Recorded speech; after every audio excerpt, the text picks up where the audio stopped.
Welcome everyone to the March 28th, 2024. Okay. All set?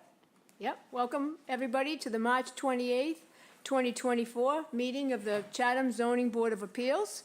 Pursuant to Governor Healy's March 29th, 2023 signing of the Acts of 2023 extending certain COVID measures adopted during the state of emergency, suspending certain provisions of the open meeting law. This meeting of the Chatham Zoning Board of Appeals is conducted in person and via remote participation. Every effort will be made to ensure that the public can adequately access the proceedings as provided for in the order. A reminder that persons who'd like to listen to this meeting while in progress may do so by calling 1-508-945-4410, conference ID 697-679-645#, or join the meeting online via Microsoft Teams through the link in the posted agenda. While this is a live broadcast and simulcast on Chatham TV, despite our best effort, we may not be able to provide for real-time access. We will post a record of this meeting on the town's website as soon as possible. In accordance with the town policy, the public can speak to any issue or hearing or business item on the agenda during the meeting when recognized by the chair. Authorize this form of meeting, we're going to start with a roll call vote of all members. Virginia Fenwick. Virginia Fenwick approves. Steve. Steve DeBoer, present. Lee. Lee Hovey approves. Paul. All C. Semple approves. Dave. David S. Nixon approves. Ed. Ed Acton approves. And David. David H. Veach, I approve. And Randy Potash, I approve as well. We ask if any citizens or non-board members participating in the call via the phone only for their name and the last 4 digits of their phone number for identification purposes. So the way the meeting is run is that we hear the notice read by staff, Sarah Clark on my right, and then you or your representative will make your presentation. After that, anyone in favor of the appeal or application may speak for 5-minute time limit. And then I'm going to read or summarize all the letters received by the board relative to your application. Anyone against the appeal or application may speak or ask a question. After that, also a 5-minute time limit. The applicant may then rebut testimony. Board members may direct questions to anyone present. The board hears any further information, closes the public hearing, deliberates, and votes on the appeal or application in most cases. All votes are taken by roll call, and at the end of the meeting, we'll close the meeting with a verbal confirmation and note time of adjournment. So we have a busy day today, so we're going to get started with the first application. Do you have some minutes? Minutes. We have minutes today. Approval of minutes. So, first we have the executive session held on March 30th, 2023. Does anyone have any corrections? I do. It says I was present that day, but I believe I was not. Okay, thank you. Anybody else? So we'll take a roll call vote on approval of the March 30th, 2023 executive session minutes. Ginny? Ginny approves. And Paul? Paul approves. Dave? Yes. Dave Veach? Dave Veach And approves. I approve as well. Next, we have approval of the minutes, the executive session held on July 13th, 2023. Anybody have any comments on those minutes? No? Okay, so we'll take a roll call vote on that. Oh, no? Oh, we need a motion. Paul? I'll move to approve both the March There we go. 30th and July 13th, 2023 executive session. Mr. Dave Veach seconds, both All of right, those. vote on that. Ginny? Ginny approves. Paul? Paul approves. Dave? Yes. Beach approves. And I approve as well. Okay, just one more. If no one has a comment on the minutes for the meeting held on February 22nd, 2024, I'll have a motion. I'll move to approve the minutes of February 22nd, 2024. And Dave Veach seconds. Very good. And we'll take a roll call on that. Ginny? Ginny approves. All Lee? approves? Yeah, I approve. Yeah, I approve. Dave? I approve. Dave Veach approves. And I approve as well. All right. Now, whenever Sarah's ready, we'll get to the first application. Application number 24-016, Elizabeth Najarian, care of James M. Norcross Esquire, P.O. Box 707, Chatham, Mass. 02633. Owner of property located at 128 Pine Knoll Avenue, also shown in the Town of Chatham's Assessor's Map, 5C, Block 45, Lot S 39. The applicant seeks a dimensional variance from the allowable percent of building coverage for a single-family dwelling. The proposed dwelling will cover 18.3%, 1,290 square feet, where 15% is the maximum allowed. The property contains 7,045 square feet within the R20 zoning district. A dimensional variance is required under Mass General Law, Chapter 40A, Section 10, and Section 8D2C of the Chatham Protective Bylaw. Under application number 24-017, the applicant seeks to enlarge, extend, or change a conforming dwelling on a non-conforming lot via the demolition of the existing dwelling and the construction of a new dwelling. The proposed dwelling will comply with the setback and building height requirements of the bylaw, but is considered a substantial alteration, and under the second except clause of Section 6 of Mass General Law, Chapter 40A, such substantial alteration requires the grant of a special permit. The existing building coverage is 983 square feet, 13.9%, and the proposed building coverage is 1,290 square feet, 18.3%, where 15% is the maximum allowed. The lot is non-conforming in that it contains 7,045 square feet, where 20,000 square feet is required in the R20 zoning district. A special permit is required under Mass General Law, Chapter 40A, Section 6, and Section 5B of the Protective Bylaw. Before you get started, Mr. Norcross, I'm just going to announce who's voting today. Sure. The regular members, Virginia Fenwick, Paul Semple, David Nixon, David Veach, and myself. Great, thank you. So, welcome, and please go ahead. Thank you. Good afternoon. Jamie Norcross representing Steve and Liz Najarian. Steve and Liz are present in the audience today. Traveled up from Connecticut this morning. As Sarah read, we are applying today for the dreaded V-word variance along with the special permit. So we have a double dip for your first application this afternoon. But just to give you a little bit of background, so Steve and Liz first purchased this property in 1998. And their plan is, in the not too distant future, they're going to retire and move to Chatham, the Pine Knoll Ave property, on a full-time basis to make it their primary and principal residence. And so they started looking at ways to add some living space to the existing house, which, as you've seen, is quite small. It's a little over 900 square feet, essentially a cottage that was built in 1950. So initially, as Steve explained to me, they looked at, well, can they add a story on to the existing structure?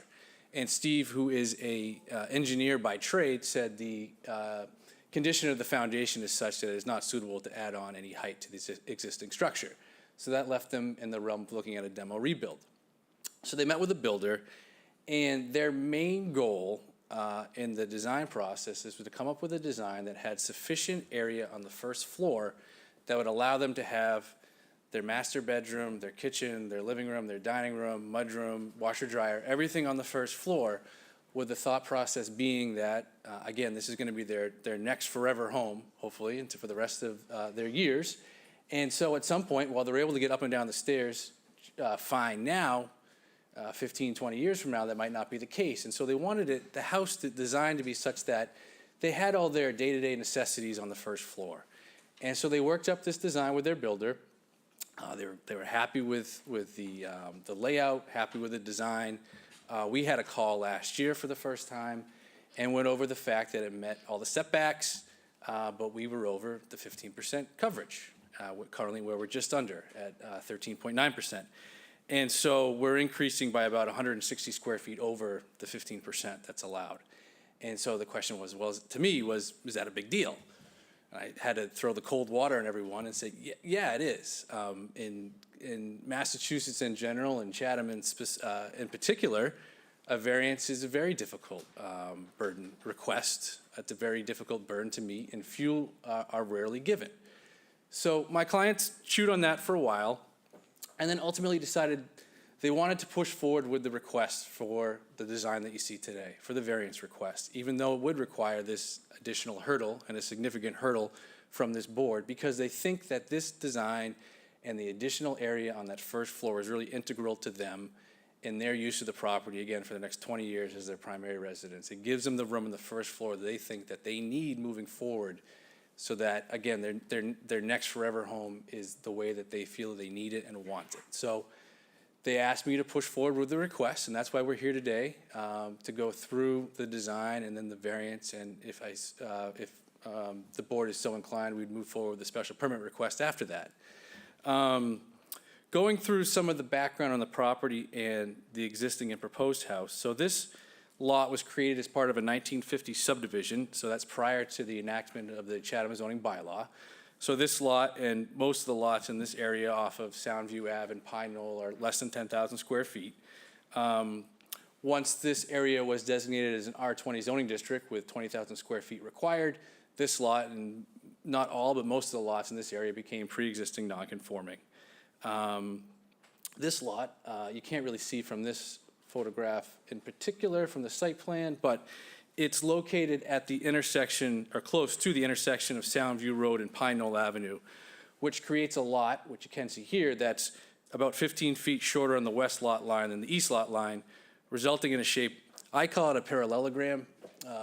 My father-in-law is a retired math teacher, so he'd probably tell me that's wrong, but I think it's close enough to give you the idea of what we're talking about here. So it's not a square. The existing property, as I mentioned, was built in 1950, according to the assessor's record. It's an existing 3-bedroom dwelling. The lot is non-conforming. It has just over 7,000 square feet, where 20,000 square feet is required. Sarah, if you wouldn't mind pulling up the map that I sent you this afternoon. So Dave Clark was kind enough to put this together for me, and I think it's helpful in our discussion today somewhat. So in 1974, the town did a taking of Soundview Avenue and Pine Knoll Avenue. And in most instances, when a town does a taking of a road, they take an easement in the road. In this particular case, they took the fee ownership of the road and land abutting the road. And you go through the taking document, and it references each lot in the subdivision along Pine Knoll Avenue and Soundview Avenue. It says how much land was taken. And initially it said 3,000 square feet was taken from this lot. I said, oh, we can argue it's the town's fault that we're not conforming. We'd be well under 15%. However, most of the taking, as Dave Clark explained to me, is the area in red, which was actually the fee ownership. Each lot, when you butt a roadway in general, there's exceptions to the rule, but you own to the middle line of the road. So that's shown in red. But he did explain to me the area in purple along the south, along Pine Knoll, that was actually taken from the buildable upland of this lot in 1974. It's a little over 500, or just around 530 square feet. And Dave said it's not exact. He didn't have a chance to do a calculation down to the square foot, but it's roughly that size. So that doesn't put us at 15%, even if you put that back in the calculation, but it does get us closer. I'd also reference this photograph to point out that you can especially see the area with the purple. So when the town did the taking, these lots that were already in existence for 25 plus years, people were using the area out to the traveled surface as part of the property. And you can see that if you go out there. You see all the lawn area, the driveway area goes right out to the traveled surface, even though that's technically not part of the lot that it's owned by the property owner. You can see the stairs here that go into the area that taking. If you go on the north, you can see there's actually a shed that's over the property line, because if you go out to the site and walk around and drive around, these areas look like it's part of the lots, not just in the Nigerian's lot, but each of the lots for the most part in this neighborhood. And so I mentioned this by way of saying, even if there's a number on the paper that's 7,000 square feet, but visually the lots look a little bit bigger, because visually when you go out to the site, everyone's using additional lawn area that's past the point of the road layout. So when you go around, you don't know exactly where the lot line is. This is where the property begins and ends. So from a visual perspective, any increase is mitigated somewhat by the fact that the lots out here are really extended. Again, not on paper, not from a legal perspective, but as it relates to a visual perspective when you're actually in the neighborhood. In terms of nonconformities, the existing house is nonconforming. It's 14.6 feet from the east lot line, where 15% is required. The shed, as you see, is also located over the lot line into the road layout on Soundview Avenue. The proposed structure, we are going to meet all dimensional setbacks, and that includes having 2 road layouts in the north and south. So we're able to meet 2 25-foot setbacks, which, again, is a bit of a challenge. However, as I've mentioned, our building coverage is over the 15% allowed by the bylaw, as we're at 18.3%. When you're dealing with lots this small, I think percentages can be a little bit deceiving in terms of how much we're actually increasing. So the 3.3% increase equates to an increase of building footprint of 233 square feet, which essentially is the area that you see at the bottom of the site plan in front of you, in the section of the house that's closest to Pine Knoll Avenue. In order to meet this 15% requirement, the footprint can be increased by only 74 square feet. And therefore, what we're proposing today is a 160 square foot increase over what is permitted by the zoning bylaw. And to give you an idea of how big or small is 74 square feet, the shed that you see on the top left, that's 64 square feet. So that's roughly what a 74 square foot increase would look like in terms of square footage. Again, there could be different dimensions, but not very much wiggle room is allowed in order to meet the 15% requirement of the zoning bylaw. Madam Chair, just before going on to the variance, my clients asked if they could come up and just say a couple words to the board. Sure. Thank you.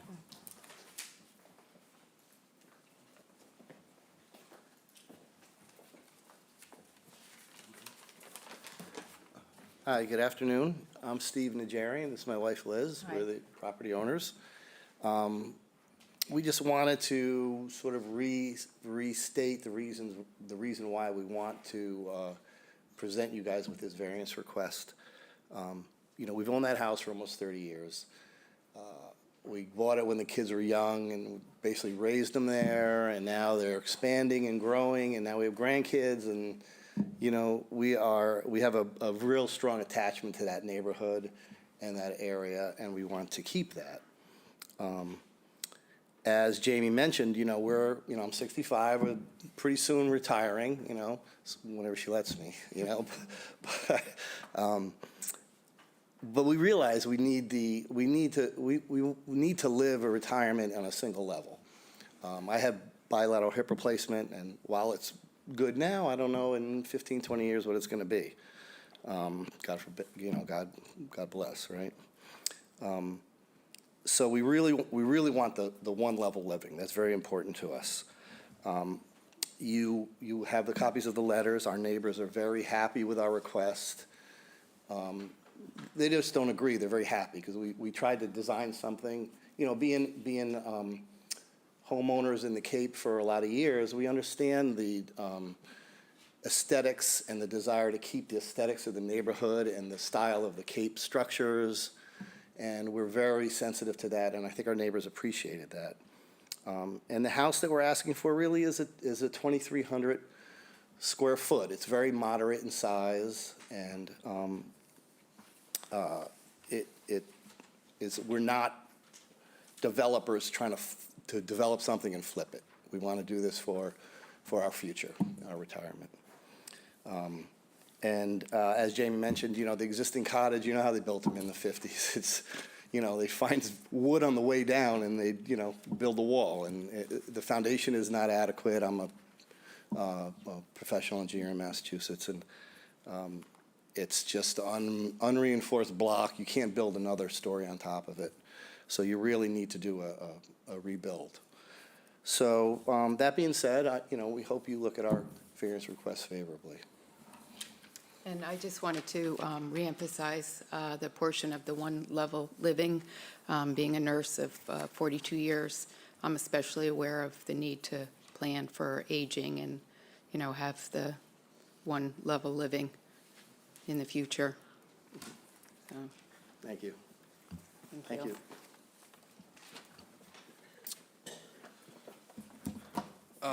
In terms of process, would you like me to go through the variance standard first, and then the board can discuss that request before going on to the special permit conditions or criteria? If we don't grant the variance, are you going to still ask for a special permit? No, we can't. No, We I have to- just wanted to announce that. So Okay. basically, you might as well go with the variance and then. See we'll- how we do and go. Yeah. So these criteria, as you've heard before, there's a three-step process in order to receive approval of a variance. The first is unique conditions affecting the shape, topography, or soil conditions of the land or building. As I mentioned in the introductory discussion, the property is located near the intersection, of Soundview Road and Pine Knoll Avenue, which results in a lot with a west lot line that is significantly shorter than the east lot line. While this is not the only lot in the subdivision with this particular shape, I would say that this particular shape does not affect generally this zoning district, which is what the bylaw looks at in order to determine uniqueness. So that, what I mean by that not very well phrased sentence is that I don't think it has to be the only lot in the subdivision in order for it to be considered unique. It just has to be that in general, most of the lots are more of a square shape. Again, there's some abutting lots to this one that have some of that parallelogram, I'll call it, shape, but it's more of the exception than the norm in this case to have this type of lot shape, which again, I think does create a uniqueness to the lot shape. Number two, a literal enforcement of the bylaw would create a substantial hardship, financial or otherwise. As I mentioned, the applicant intends to build a home on the property and make Chatham their full-time residence as they move into retirement. Having sufficient first floor area to allow for a master bedroom and all other necessities of daily living is important to the applicants as they envision needing to utilize one floor living as they move into the later years, as they just described to you themselves. Again, could they shrink it up? Sure, but they strongly believe that that smaller size is not going to be adequate for what they need for their one floor living moving forward. By restricting the ability to increase the square footage to only 74 square feet, it is a hardship for the applicants in their use of the property moving forward. I think I mentioned this last time when I was here for a variance and a generator, and I'm not sure anybody was listening to what I was saying on that particular case, but there is, in zoning circles, there are a couple cases cited in the Commonwealth, cases that are cited to for the proposition that when it's a dimensional variance that's required as opposed to a use variance, a lesser standard of, a lesser hardship is required. Because with a use variance, you're introducing a use that may be inconsistent with the property. So if we're going to put a restaurant here, it's a higher standard. If we're again here for a dimensional variance, the standard of hardship is a lesser standard, at least according to those cases. Number three, the variance will not substantially harm the public good or derogate from the purpose of the bylaw. I'd suggest that variance in this instance will not harm the public good nor derogate from the purpose of the bylaw. The implementation of building coverage and dimensional setbacks is incorporated into the zoning bylaw to ensure development that is in keeping with the neighborhood and to avoid massing that is detrimental to the neighborhood. In this case, we meet all the required setbacks, and while the building coverage is not being met, the extent of the increase is so minor, I'd suggest that that it will not create unnecessary massing or other issues that negatively impact the neighborhood. So I don't think by allowing this project, we are derogating from the intent and purpose of the bylaw to limit sizes of homes. I think, again, while we're over the size, this is still in keeping with the neighborhood and the surrounding homes. So that would be our presentation on the variance, Madam Chair, and happy to answer any questions. And we're always listening, just for the record. We're always listening. So, is there anybody here or on Microsoft Teams that would like to speak in favor of this application? If so, please make it known. Seeing none, I will go to the letters. Okay, first one is on March the 14th from Judith Giorgio, the health agent. She says, I have reviewed the plan to demo and build a new dwelling at this location. The applicant is proposing a new 3-bedroom dwelling to replace the existing dwelling. The existing septic system will be used for the new construction and must maintain the required setbacks to the dwelling. Floor plans of the existing dwelling must be submitted as part of the building permit process to confirm the existing bedroom number. Next, we have a letter from David Whiting on March 26, 2024. I am writing in my role as trustee of the R&S Family Trust, owners of 115 Soundview Ave, the next-door neighbor of this project. Whoever has that noise that keeps going off, if you could please shut the phone all the way off, that would be great. Thank you. Okay. The current stake, so we do not object to the project as designed, but do object to the stake placement defining their lot. The current staking of the lot is on our property.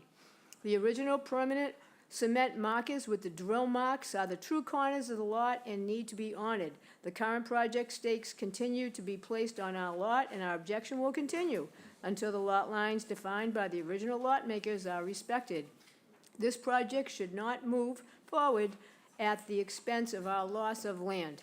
Anyone else would object to the same. Respectfully, David A. Whiting, 41 Mayflower Road, Plimpton, Mass. Okay, next we have another letter from David Whiting on Wednesday, March 7th.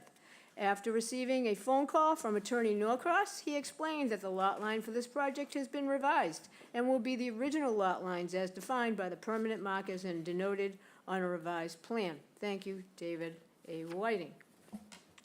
Next, we have a letter from Alexia and John Taxlacaros.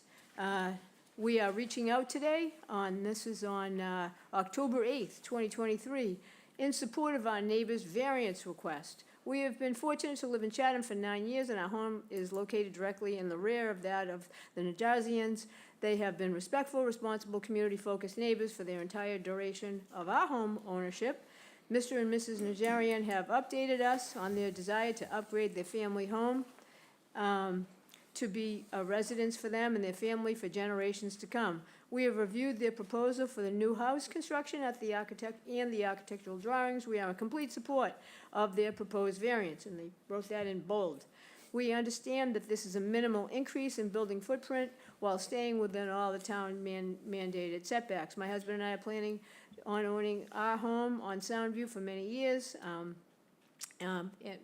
Full-time in the next 10 years, we believe this investment will continue to improve the value of our neighborhood while still maintaining the commitment to preserving our natural habitat, diversity, and charm of our special street. We hope you'll consider our letter and approve the variance. Next, we have a letter from Todd Summers, 136 Pine Knoll Ave, on October 5th, 2023. I am writing to express my approval and support of the variance request by my neighbors, Liz and Steve. I have known them for over 20 years. My property directly abuts theirs. After reviewing the drawings, I feel that their request to slightly increase the footprint beyond the allowable is very minimal and will not adversely affect the aesthetics of the proposed house and neighborhood. This is especially true since the proposed new house is within all the setbacks. In my opinion, this new house will be architecturally consistent and in keeping with the neighborhood style and size. I appreciate your consideration and hope you improve the variance request. Next, we have a letter from Mark and Josie Vaklechovic. We have, on November 10th, 2023, they write, we have been made aware of Steve and Liz Najarian's home renovation plans and their need of a variance request. After vacationing in Chatham for over 20 years, we purchased our home in 2017. It was a dream come true for myself and my children. We enjoy the quietness and beauty of our neighborhood. Their home is across the street from us. They've always been quiet and respectful. We totally support the request to upgrade and renovate the home for more full-time use. We understand their request for a modest increase in building footprint. We do not believe the renovations will change our neighborhood. It'll only enhance it. We look forward to spending more time in Chatham in the years to come, and we hope you will support their request for a variance. Anybody here or in Microsoft Teams wishes to speak against the application, please make yourself known, or has a question? Nope, seeing none. Questions from the board? Dave Veach. I don't think I have any questions relative to this, to the variance. Ed? No questions. Dave? Mr. Najarian, if I may address a question to you, please. Steve, you gotta- Please step up to the mic, sir.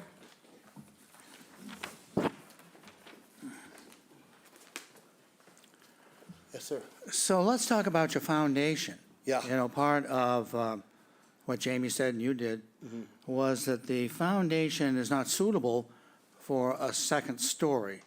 Did I understand that correct? That's correct. Yeah. So what is, just tell us, was it that poorly constructed or? Yeah, I mean, it's just stacked, it's stacked 6 and 8 inch block, unreinforced.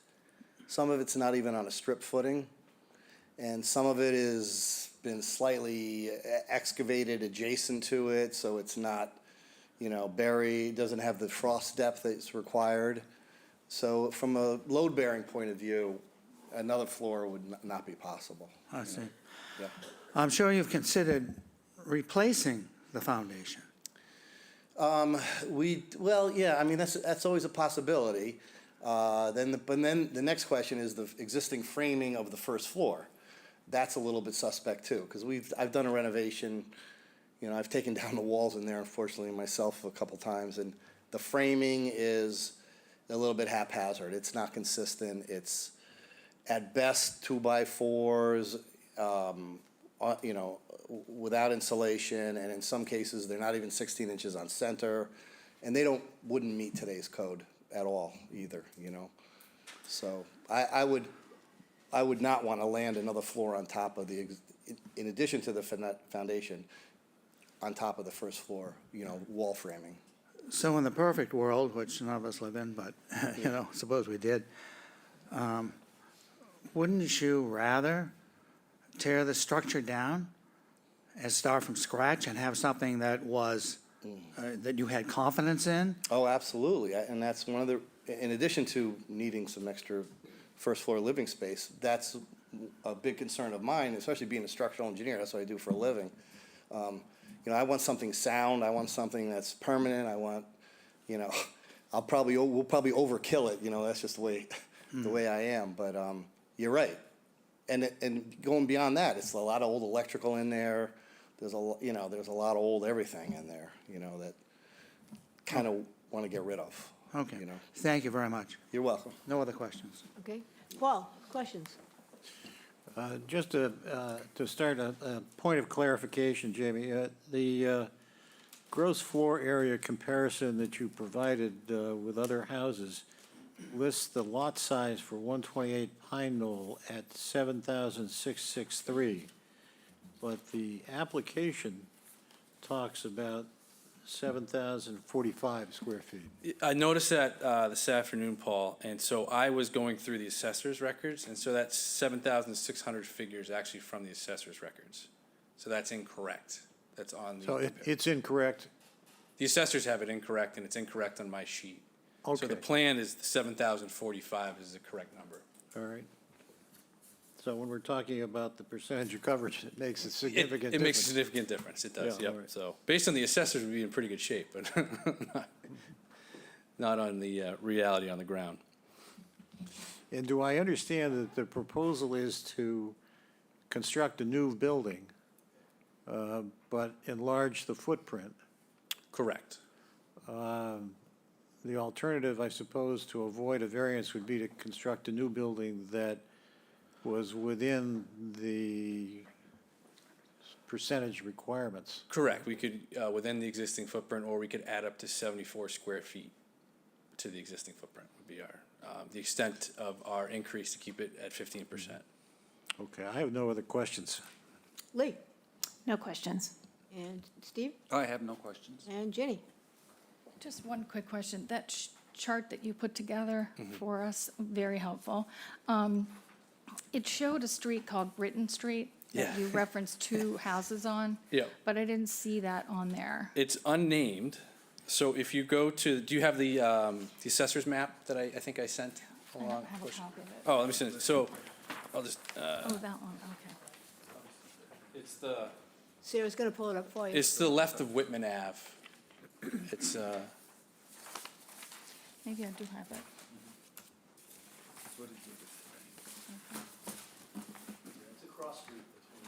Sir, you have to either talk at the mic or not talk, one or the other. So it's, oh, it's right there. it's right there, yeah. All right, thank you. So I have a question. Sure. When you went out to the architect and you told them what you wanted for a house, did you tell them what the amount of space you had legally, within the 15%? I wasn't part of that No, conversation. but do you think that was done? or I don't because- think Steve and Liz were aware of the restriction. I don't want to speak for them, but I don't believe they were aware of that restriction when they were speaking to their architect about the design. And I'm just wondering, I'm just assuming that architects know that before they make a plan, they have to know, like, what are the bounds? You know, they can't just think they're gonna make, you know, a palace on a postage stamp, You'd be right? surprised what people do and do Yeah. not think of when they're doing Because that. I think so. that's somewhat troubling for me, anyway. Yeah, I think they were under instructions. This is what we're looking at. I think they were looking at setback mostly, Sure, right? yeah. And not thinking of And they coverage. oughta, and they oughta, And they sure. hit that. And I think, a couple of years ago, if that shed was bigger too, we would be over 15% under the old interpretation, because you used to count sheds as coverage. Right, right. If it was over a certain size, so I don't know if that's what they were thinking of as well in terms of calculating that number as part of our percentage. But I can't answer that. I don't know what was going on in their thought Okay. process. But I know Steve and Liz weren't aware that whatever they were designing was going to be impacted No, by I this mean, I don't 15%. blame them at all. I Yeah. just think anybody that puts together a plan ought to know, like, what they're working with. So Yeah, that, it- that sticks out to me. Okay. So Yep. maybe I'm odd, good but question. it just does. All right, so, Paul? I'll move to close the hearing and move into deliberations. Dave Veach seconds. Yeah, okay, Dave? Approve? I approve. And Ed? I approve. Oh, yeah, Ed's not a voter. I approve. Okay. Paul? Paul approves. And Ginny? I approve. As do I. Okay, deliberations. Paul?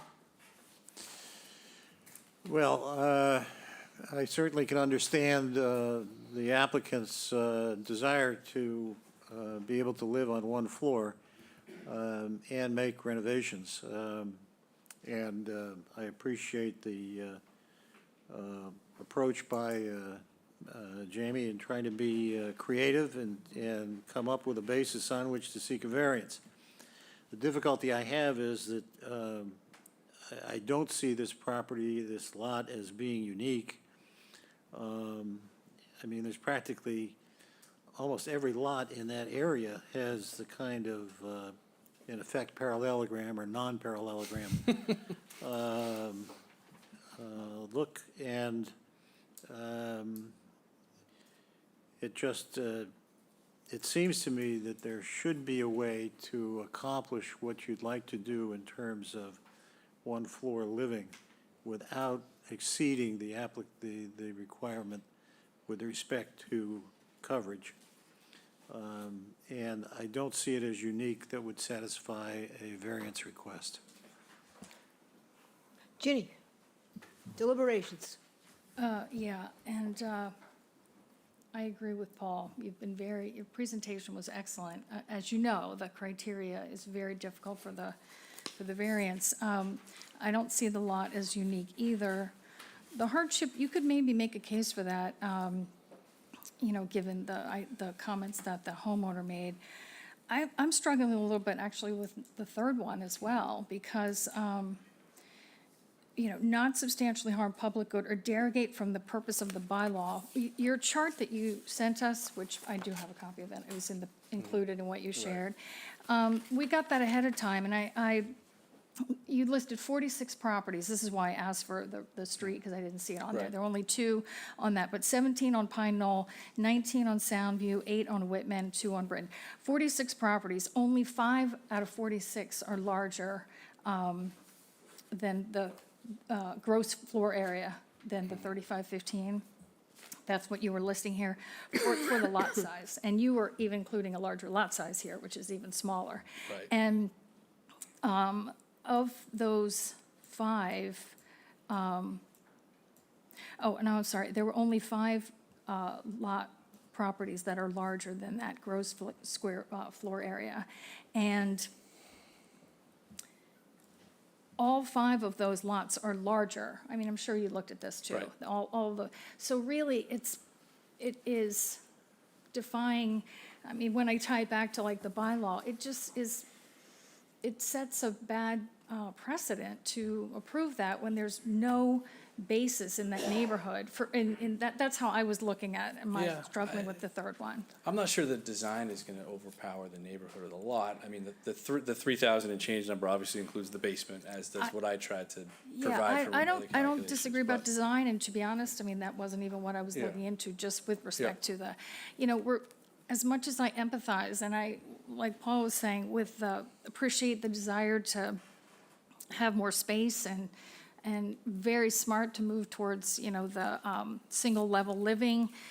It just, they're very strict guidelines for the variance, and I just don't, as much as I'd like to allow that, I just don't see 1 and 3. Okay. Okay.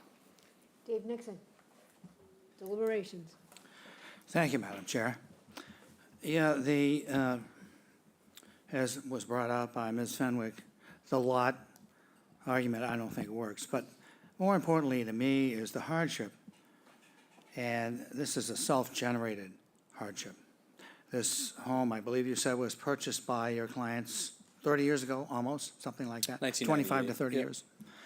So it's hard for me to agree that a hardship is now something that you should consider when they've owned it that long.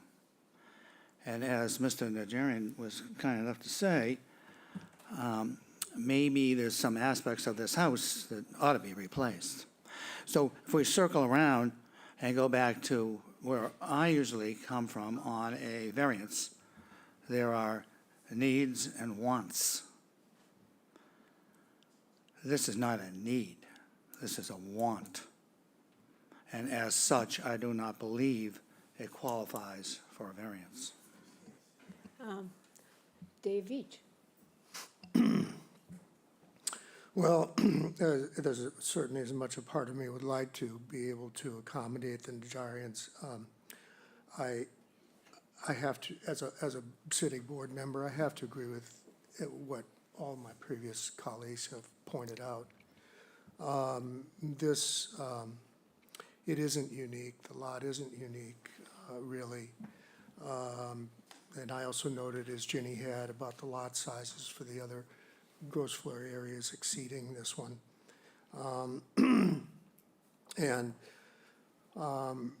Unfortunately, through a combination of, and over time, and combination of different interpretations of the laws, the Halleck decision and things like that, that bring us to where we are here today. But where we are is that there is a home there. You'd like to be able to increase the first floor area, and I certainly understand that. But in order to do that, you're seeking a variance, and I don't feel that it meets, unfortunately, doesn't meet the criteria for the variance, either the hardship criteria or the uniqueness criteria. I mean, in a ideal world, I guess, maybe we could say, well, hey, I agree with the various arguments, and we can grant this, and in theory and in truth, no decision that we make sets a precedent. However, I don't see, I see numerous other properties in this neighborhood that could ask us for the same thing. And I just don't feel that it'd be fair to them to grant this and then perhaps subsequently not do it for someone else. So I can't support it, I'm sorry. Ed, what are your thoughts? If you were voting. Yeah, I'm not voting, so it makes it much easier for me to sort of discuss this. But I agree with my colleagues.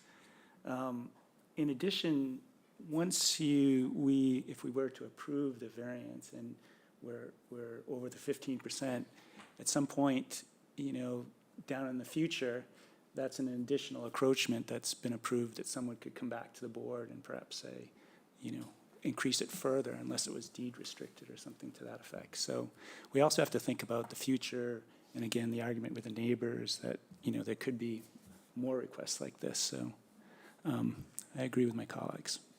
Okay, Steve, deliberations if you were voting. If I were voting.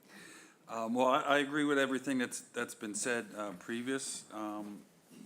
I can sympathize with wanting to have living space on one floor, trying to do that myself. But I think there might be other ways of going about it, and the rules for a variance are just so fine-tuned that I think it's difficult to hit that criteria. So I sort of agree with what everybody else has said, and I think there might be other ways of accommodating, trying to build a new house there. And Lee? Yeah, this is a shame, but I have to agree with my colleagues as well. Originally, I was hoping to be the softie, but I can't really do that. I agree with Steve. It would be great if you could find another way, maybe to find that first floor living space, because I certainly appreciate that. Good luck. So, Based on that, Madam Chair, I would ask if we could withdraw without prejudice. okay. Paul? I'll move to grant the requested withdrawal without prejudice. Dave Veach seconds. And how do you vote, Dave Veach? Dave Veach votes yes. Dave Nixon? Yes. Paul? All votes yes. Ginny? Ginny votes yes. As do I. Yep, you very we'll much. see you when you come back. I asked to withdraw the special permit. You withdraw the special permit as well? Yes, we'd also ask to withdraw the special permit without prejudice, please. I'll move to grant the requested withdrawal without prejudice of the special permit. Dave Veach seconds. And Dave Veach, how do you vote? Veach votes yes. Yes. Nixon? Paul? All votes yes. Ginny Ginny? votes yes. As do I. Thank you. All right. We do? Okay. So, whenever Sarah's ready, we're gonna go to the next application. If anyone has a cell phone on, please shut it all the way off and try to refrain from conversation if you can, because it's distracting.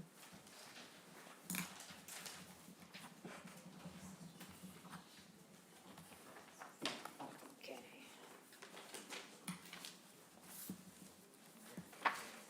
Thank you. Application number 24-019, 46 Scattery Road Realty Trust, care of William F. Riley Esquire, P.O. Box 707, Chatham, Mass. 02633. Owner of property located at 46 Scattery Road, also shown in the Town of Chatham's Assessor's Map 16I, Block 33, Lot WA3. The applicant seeks to enlarge, extend, or change a non-conforming dwelling on a non-conforming lot via the demolition of the existing dwelling and the construction of a new dwelling. The existing dwelling is non-conforming in that it is located 7.5 feet from the westerly abutter and 7 feet from the coastal conservancy district. The proposed dwelling will be non-conforming in that it will be located 11.5 feet from the westerly abutter where a 25-foot setback is required, and 7.1 feet from the coastal conservancy district where a 50-foot setback is required. The existing building coverage is 995 square feet, 10.4%, and the proposed building coverage is 1,431 square feet, 14.9%, where 15% is the maximum allowed. The lot is non-conforming in that it contains 0 feet of frontage where 150 feet is required, and contains 9,572 square feet of buildable upland where 20,000 square feet is required in the is required. The property contains 43,736 square feet in the R40 zoning district. A special permit is required under Mass General Law, Chapter 40A, Section 6, and Section 5B of the Protective Bylaw. Mr. Riley, you need to interrupt? Oh, Mr. Riley, oh, good for you that my microphone was off, so.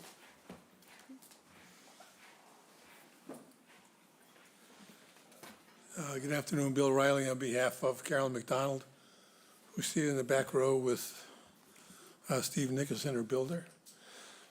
So this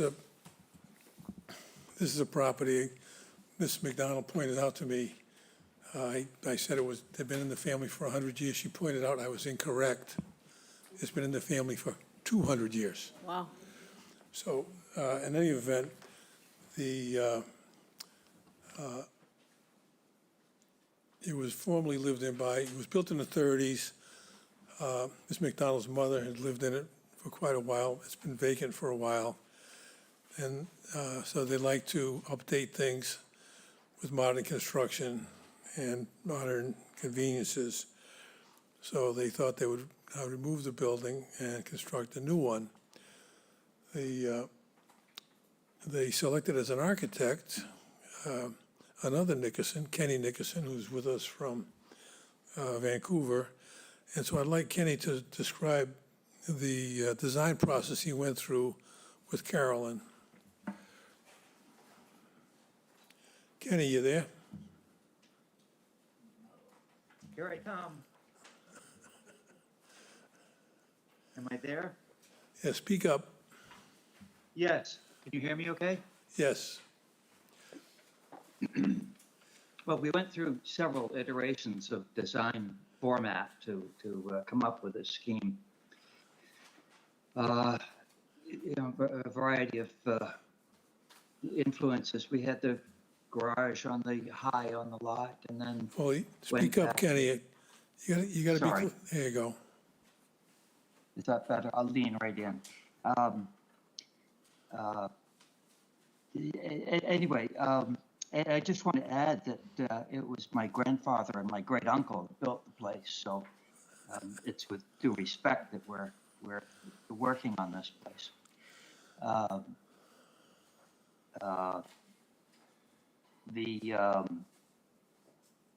We had garage up on.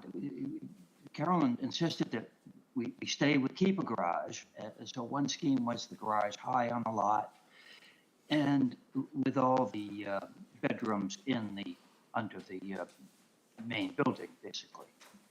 And then she pointed out that that was where the best view was, so she didn't really want to have a garage where her best view was, where her prime view was, where her parents had sat out on the lawn and enjoyed the view of Old Harbor for years. So we put the garage back down where it originally had been in the house, down in the basement, and put bedrooms where the garage had been. But before that, we had kind of twisted and turned. We had the building more horizontally located on the lot. We had another scheme with kind of with everything tucked into a little bit smaller floor area in the main house. Anyway, we went through, it took us a lot of head scratching to get to this point, and it's a very tight site, very confining. We've tried to respect improve on all the setbacks over the existing, and at the northwest corner of the building, we've tried to stay within the current setbacks. So, and of course, we are confined by the fact that we're so close to the top of the coastal bank that with new structural depths and new requirements for ceiling height, code required, we're a much taller building, and so now we're doing a lot more retaining around the building to take care of the higher grades.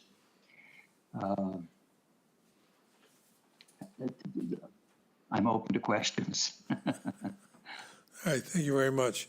So the changes that Carolyn and Kenny came up with was they took the basic footprint of the building and put the main part of the new structure in that location.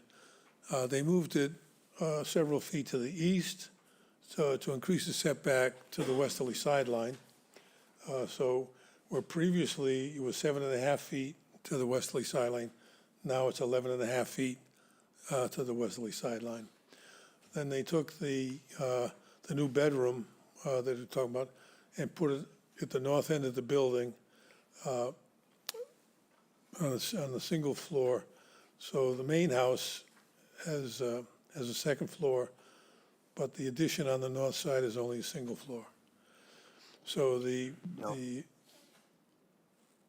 so the property sort of honors the original building. They had to go through the Conservation Commission. And so there was a concern about stormwater runoff. So the driveway consists of permeable pavers that will allow water to pass through them. And the bottom driveway is going to be a gravel driveway. Then, as a part of our application, we included the plan from Blue Flax Design in which the entire coastal bank from where it says limit of work down to the wetland, 12,000, over 12,000 square feet is going to be completely cleared of invasives, which cover it now, and completely replanted with native vegetation. And so the thought is that any runoff, stormwater, rainwater, that leaves the upper portion of the property would be mostly absorbed in the new plantings, as I say, 12,000 square feet down to the edge of the wetland. So, while there is an increase in building coverage, I think if you look at the third page of my handout, you'll see that the size of the structure, even with the addition, is still very modest in comparison to many of the homes in the neighborhood. So I think we have Kenny who can answer questions. Teresa Sprague of Blue Flags Design is supposed to join us. I don't think she's here now online. So if you have any questions for her. Dave Little, who's the engineer, was also supposed to join us. I don't know if he's online or not. These people take vacations. I don't understand it. But in any event, so in a neighborhood of, Teresa is here. Teresa is online. oh, okay. All right, so so if you have any questions, the hand is up. Do they want to speak then? No, we're going to wait until there's any questions for her. Okay. We're All right, so- assuming that you're going to go through the criteria. I am. It's not your first rodeo, so. All right, so adequacy of the size of the site in terms of the size of the proposed use. Technically, our lot size is over 40,000 square feet. If you've been to the site, you know most of it's a steep bank. And the part that's not a steep bank is an actual wetland at the bottom of the hill. So we have just a little over 7,000 square feet of buildable upland.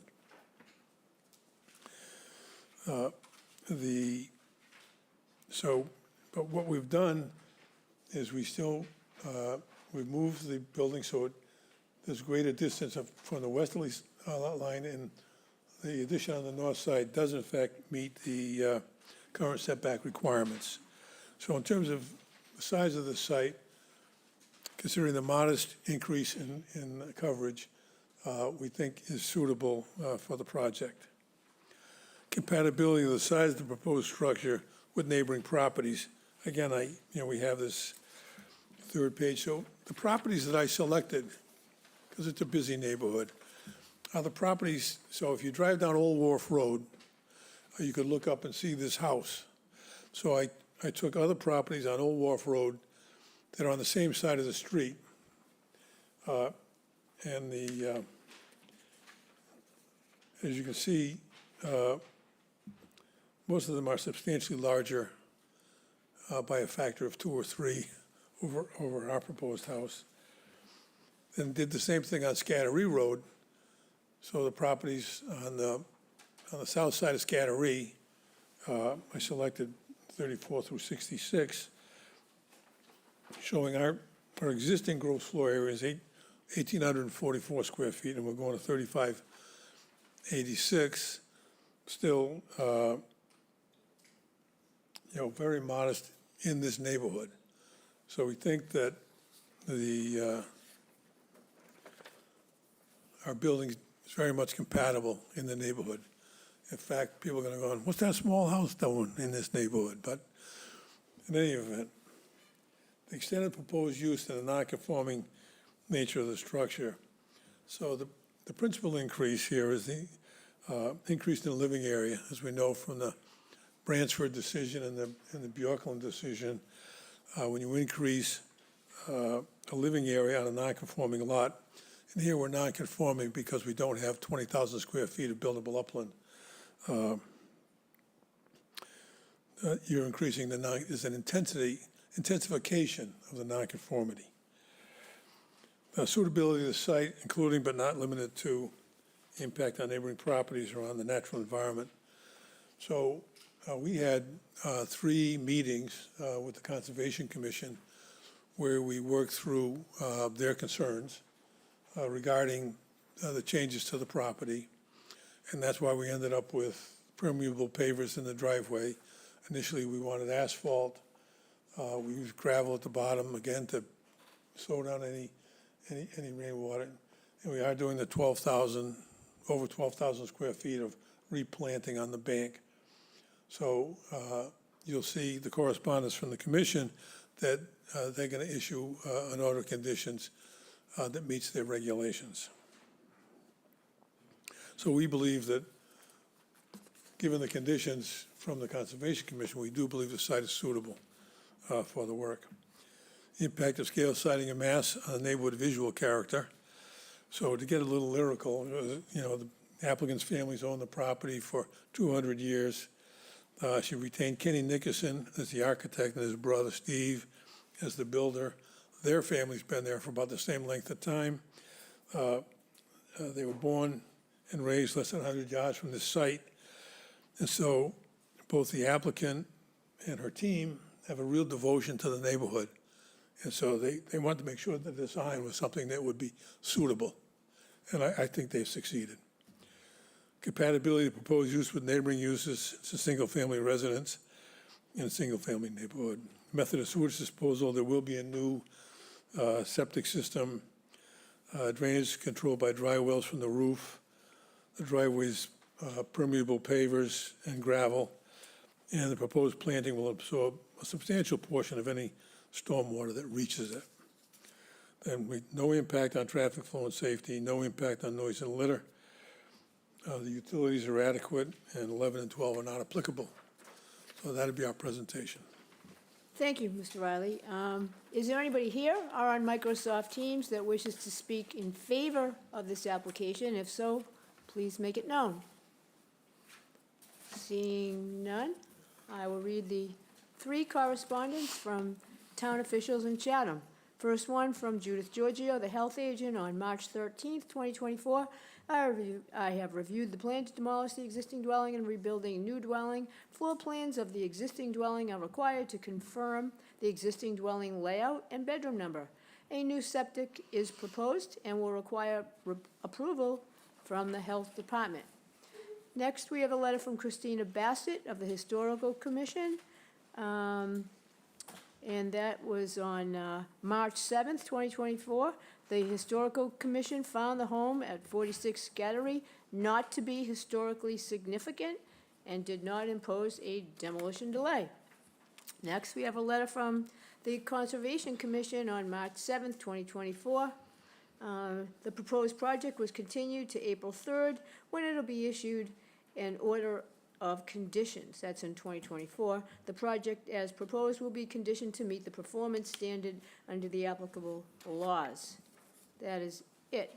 Is there anybody here or on Microsoft Teams that wishes to speak against this application or has a specific question? And we do. James Savely, I believe. Please go ahead, sir. Yeah, hi. My name's James Havlin. I live at 44 Scattery, so directly to the north and adjacent to the proposed building site, I guess. I guess my question is to the board, if it's a non-conforming lot, why would an extension be granted to make it even more non-conforming? The whole wing on the north side, that's a new addition to the property, I am concerned about just taking up more space on the small lot. It'll obviously block my view that I have from 44 Scattery. And another question I have is, what's the use for the property? I know Mrs. McDonald lives in a large house, across the street from it, or just across my driveway from it. And I'm just curious, is it going to be a rental property? Because I know she initially were looking for parking spaces for something up to 6 or 8 vehicles or something. So I'm just curious, what the intent of the property is going to be as well, if they're making such a larger footprint. Okay. So I'm going to let Attorney Riley, if he would, respond to that question. And I will say that as far as the intent of the property, that's not one of our criteria, so he doesn't have to respond to that necessarily. Well, my understanding from Carolyn is it's going to be used for either other family members who wish to use it or perhaps rented year-round, but it would not be used any other way. I really didn't get the first question. I couldn't. He wanted to know why you can increase the nonconformity. No, you have the authority to grant an increase in nonconformity if you find that the proposed increase is not substantially more detrimental to the neighborhood than the existing structure. And I suppose I should have stated my opinion that I believe this proposal is not substantially more detrimental to the neighborhood. Thank you. Sir? Yeah, I guess I'm just going to that and say that I think it is more detrimental to the neighborhood, certainly me, in my view, because the north wing addition, where you say it's one level, but if you look at the roof pitch and the height of the roof, it's really going up like 2 stories, even though it might be one level, underneath, but it looks like it must have a high ceiling or something. But in the renderings that you have, it looks pretty large and higher than I would do as one level. So that's what I'm really concerned about. That footprint on the north side, which is, I think, again, increasing the nonconformity of the existing structure. I just don't see how that makes sense or why it's actually necessary. Thank you, sir, and you may find that some of the comments during deliberations will address some of your comments, Well, so, if I could respond briefly okay. to that One more- partic- yeah, to one that more- concern. 1 minute, yeah. Okay, so most of us are familiar with the Kenner case, decision by our Supreme Judicial Court that indicated that when coming to views and vistas, it's a neighborhood view and vistas, not the view of an individual property. And so we still believe they're not substantially more detrimental to the neighborhood. Thank you. Thank you, counsel. So at this point, is there anybody else that would like to ask a question or speak against this application? Please indicate if so. No. Okay, so questions from the board. Dave Veach. I have no questions. Ed. No questions. Dave Nixon. Well, I do. From your presentation, I understand it's been in this lady's family for 100 years? 200 years, oh, okay. And I understand certain things about rebuilding homes and all that, but I would think the family history would be such that you'd want to make do with that house, keeping it and maybe expanding it or whatnot, as opposed to ripping it down, starting all over again.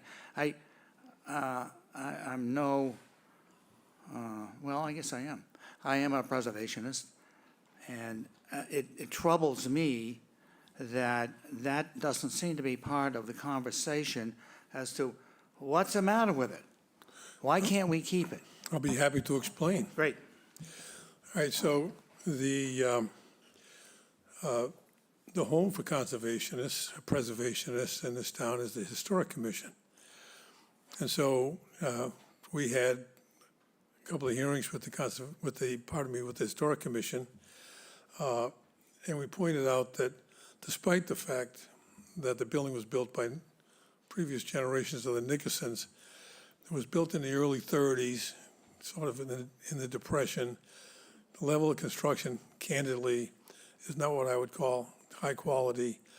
And they wanted to have a structure that's going to live on for the next several generations. And so they felt that rather than doing, interior changes to the structure to update it, they'd prefer to have a building that they know is going to last for the next several generations. And so the design of the building mimics the previous design and fits in with the neighborhood, although it's a lot smaller than most of the other houses. But you can't rebuild memories. You start, it's It's, to me, so unfortunate. Well, the Historic Commission found that it was Okay, not we're good. historically We're good, Mr. significant. Riley. So, For now. Yeah, we know about the historical. Paul, questions? My question is really a curiosity. Do you know how the configuration of this lot was created? It's an unusual setup, and are they attempting, or were they attempting to get frontage on Old Wharf Road?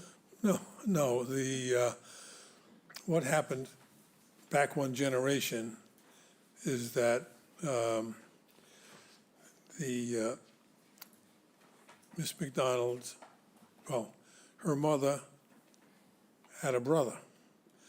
So they divided the property so that Miss McDonald's mother would have a lot to build a house on, or her branch of the family would have a lot to build a house on. The rest of the family would continue to use the house that was on the main section of the lot. So the division was done years ago, and really had nothing to do with frontage on Old Wharf Road. I mean, it's only 47 feet of frontage on Old Wharf Road, so it's really a panhandle lot. It's got 20 feet of frontage on Scattery, and that's why the address is off Scattery. I have no other questions. Lee, questions? My question has to do with the mechanicals. The air conditioners, 2 ACs, and a generator. So close to the coastal bank, I guess I would like to, I mean, if that is what I'm looking at, I guess I would ask if that's okay. Maybe, Mr. Briggs, you could speak to that? Exterior mechanicals only have to meet the abutters setback. Okay, right, okay, thank you. Steve, questions? I have no questions. And Ginny, questions?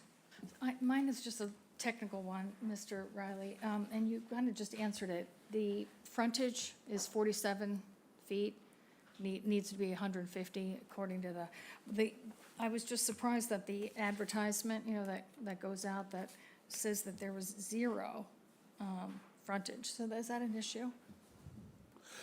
I think there's 0 frontage on Scattery. So when in Chatham, under our zoning bylaw, you can have what we call a panhandle lot, where they have a minimum frontage would be 20 feet. It's like a driveway. Yeah. So when they divided this property back in the 70s or 80s, whenever they did it, they used the frontage on Old Wharf Yeah, okay. as that panhandle. The access Is on Scattery. is from Scattery. And the address is Scattery.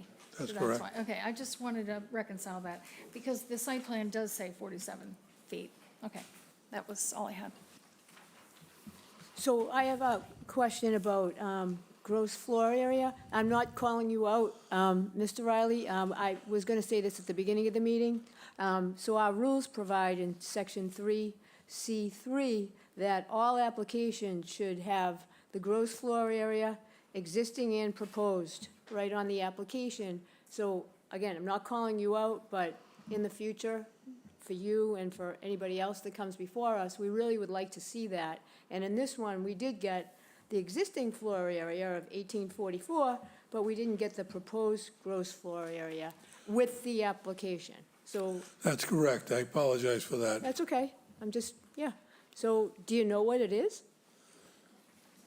The What the proposed propo- gross floor area? Yeah, it's on page 3, my application. Okay, I'm sorry, yeah. Okay, Yeah, I think I subsequently provided it to Sarah, but okay. You probably did. I just but overlooked it's it. 3,500 Okay, thank you very much. basically. But in the future, if it could go on the application for you and anybody else listening, that would be great. Yes. Paul? Do we have someone that's still? Oh. Mr. Abutter, I'm sorry that you've already had your opportunity, and we've already gone on with the hearing, so I apologize. Paul? I'll move to close the hearing and move into deliberations. Dave Veach seconds. And how do you vote? Veach votes yes. Dave? Yes? All votes yes? Ginny? Ginny, yes. As do I. Okay, deliberations. Ed, what do you think? I'm not voting today, but if I was, I believe this particular property is going to fit in well for that spot. I think it isn't going to be substantially detrimental to the neighborhood. It looks to be well thought out. I applaud you for having that many family members get along and agree on all of it. And I wish you the best of luck. Okay, Steve? I think it's a nice project. I think it would fit in nicely over there. You've done a good job of staying within the setbacks, which is something we always look for. And one slightly increased, and two of them maybe decreased, but they're still within range. So I think it's a nice project, and if I were voting for it, I would support it. And Lee? I agree with my colleagues. I think it's a great project. It meets all the criteria. I would urge you, though, to, if there's anything charming or cool about the old house, maybe use it in the new build. Okay, Dave Veach? Yeah, I agree with all the previous. It's certainly not substantially more detrimental to the neighborhood. I did note when I was out there the proximity of the neighbor's house, and I guess I'm not surprised to hear that he has some problems, but as Mr. Riley noted, the Kenner decision is pretty clear about neighborhood views and vistas and not those of an individual property owner. And I think that and even that said, I don't see this, the addition on this as substantially impinging on the views from that house up the hill. Okay, Paul, what do you think? It's interesting because I found that I approached the property from Scattery Road and then ended up going around and coming up Old Wharf, and you actually can see the house from Old Wharf, which in a way you sort of get wrapped around the axle there, given the wetlands and given the other action that's going on there. At 19 Old Wharf, there's an awful lot of work going on that we've already been through. But I think it's not substantially more detrimental to the neighborhood, and I will vote to approve it. And Ginny? Yeah, I'm a preservationist too, and so it does sadden me to see that cute house. It's adorable and the location is amazing, but I do appreciate that there's interest in evolving for the next generation and making improvements to the home. I was hoping it could maybe be renovated. I don't know that I agree totally that, with all due respect to the builders, building construction actually was very good in, the older. They had better wood, they had, so renovations are challenging because of all the new things that folks want today.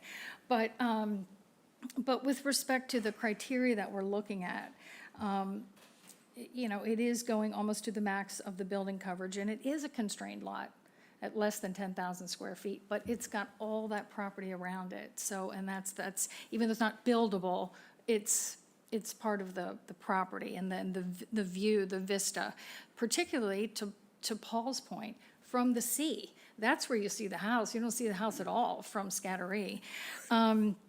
So it's a constrained lot. I do recognize and I appreciate that you've improved the setbacks. I want to acknowledge the neighbor's concern about the nonconformities going more nonconforming. In this case, you're actually improving the western abutter setback pretty significantly, actually, from not by inches, but by feet. You did not make CCD worse, which oftentimes is the case. And you meet all the other neighbor setbacks. The height, I appreciate that the height isn't going to the maximum. It's staying at 28 feet. Yeah, it's going up 4 by inches. 3 feet. Yeah. Wait a minute, what'd you say? I think it's going up by 3 feet. No, it's going to 28.4, but it's still within, Right. it's a relatively modest house height for houses in that neighborhood, for sure. Historic did not, and we do listen to and regard what they say, and they did say it was not historically significant.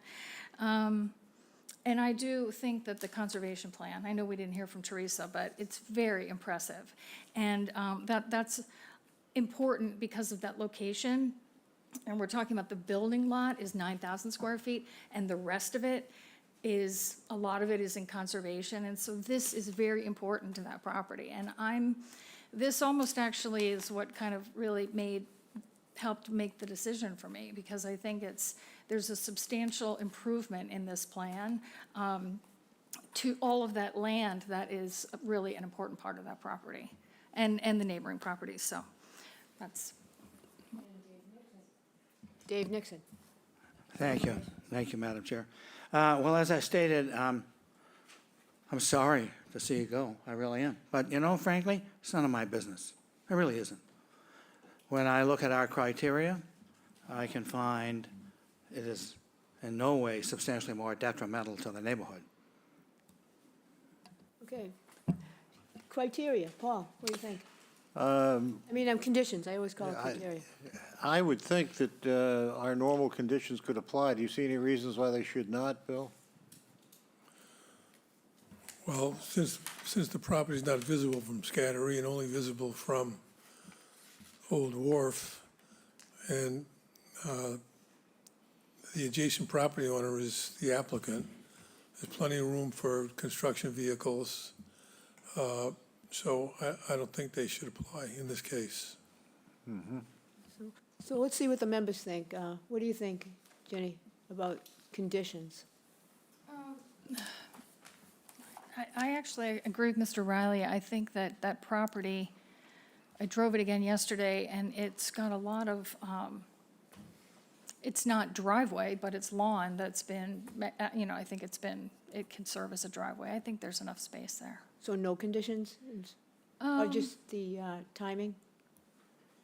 I think just the timing. It's Scattery and Old Harbor, they're not busy, they're not close to town, they're not that busy. I think just the time. What do you think, Steve? Probably the same. There's probably enough room there to park vehicles and things, but I think we should retain the timing because there is at least one neighbor that's relatively close. But not the time of year restrictions? Do you think? Yeah. Yeah. Just the I think timing? The time of day and the months of the year. Okay, and is that what you want too, Jenny? The time of day and months of the year? I was thinking just the time of the day. Yep, Right. okay, time of day. And Lee, I think we need to take into account the summer months. you do? Okay. Dave Nixon? Time of day and the days of the week. Okay. Ed, what do you think? I live off Scattertree, being Yeah. further away. There is a lot of foot traffic in the summertime. There seems to be room for off-site parking for this project, though. I would just, probably just hours of the day. So not the time, not the summer hours, not the summer months, you're good with that? Correct. And Dave Veach? I'm a little bit torn because it seems there's an easement to the access, part of the access to this property is over an easement. But I guess if they have enough space to park on the adjacent lot and all, then I think it's probably the best is to do timing, Yeah. but not to constrain exterior construction during the summer months. And I agree with that. Paul? Oh, All right, neighbor's hand is up again. I'll acknowledge it. But I'm, again, going to stand by what I said before. This isn't the hearing's already closed. So, I know, it's just relative to the easement. yeah, but mean, you're about- talking now, and I have not recognized you. As a matter of fact, I specifically didn't recognize you. So that is my ruling, so to speak. Paul? well, I'll try to dissent. I think where we're at is that we're moving to approve the application as submitted with the condition that all construction activity and vehicles be contained on site or at a neighboring property with the permission of the property owner, and that between June 30th and Labor Day, no work would be permitted on weekends, and construction activity would be between 8 a.m. and 5 p.m. only. Okay. Dave Veach? Veach seconds. Okay, and how do you vote, Dave Veach? Veach votes yes. And Dave Nixon? Yes. Paul? All vote yes. Ginny? Ginny votes As yes. do I. It's unanimous. Congratulations. Thank you very much. Thank you. We're going to take a 5-minute break, so please stand by.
Welcome back. This is part 2 of the ZBA hearing, and we are going to go to the next application whenever Sarah's ready, 1369 Main Street. Application number 24-020, three-story on Main Realty Trust, care of Kim Almquist, 776 Main Street, Osterville, Mass. 02655. Owner of property located at 1369 Main Street, also shown on the Town of Chatham's Assessor's Map 10E, Block 14, Lot D2. The applicant seeks to enlarge, extend, or change a conforming dwelling on a non-conforming lot via the demolition of the existing dwelling and the construction of a new dwelling. The proposed dwelling will comply with all bulk and dimensional requirements of the bylaw, but is considered a substantial alteration, and under the second except clause of Section 6 of Mass General Law, Chapter 40A, such substantial alteration requires the grant of a special permit. The existing building coverage is 1,366 square feet, 11%, and the proposed building coverage is 1,332 square feet, 10.8%, where 15% is the maximum allowed.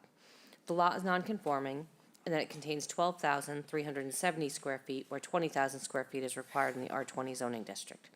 A special permit is required under Mass General Law, Chapter 48, Section 6, and Section 5B of the protective bylaw.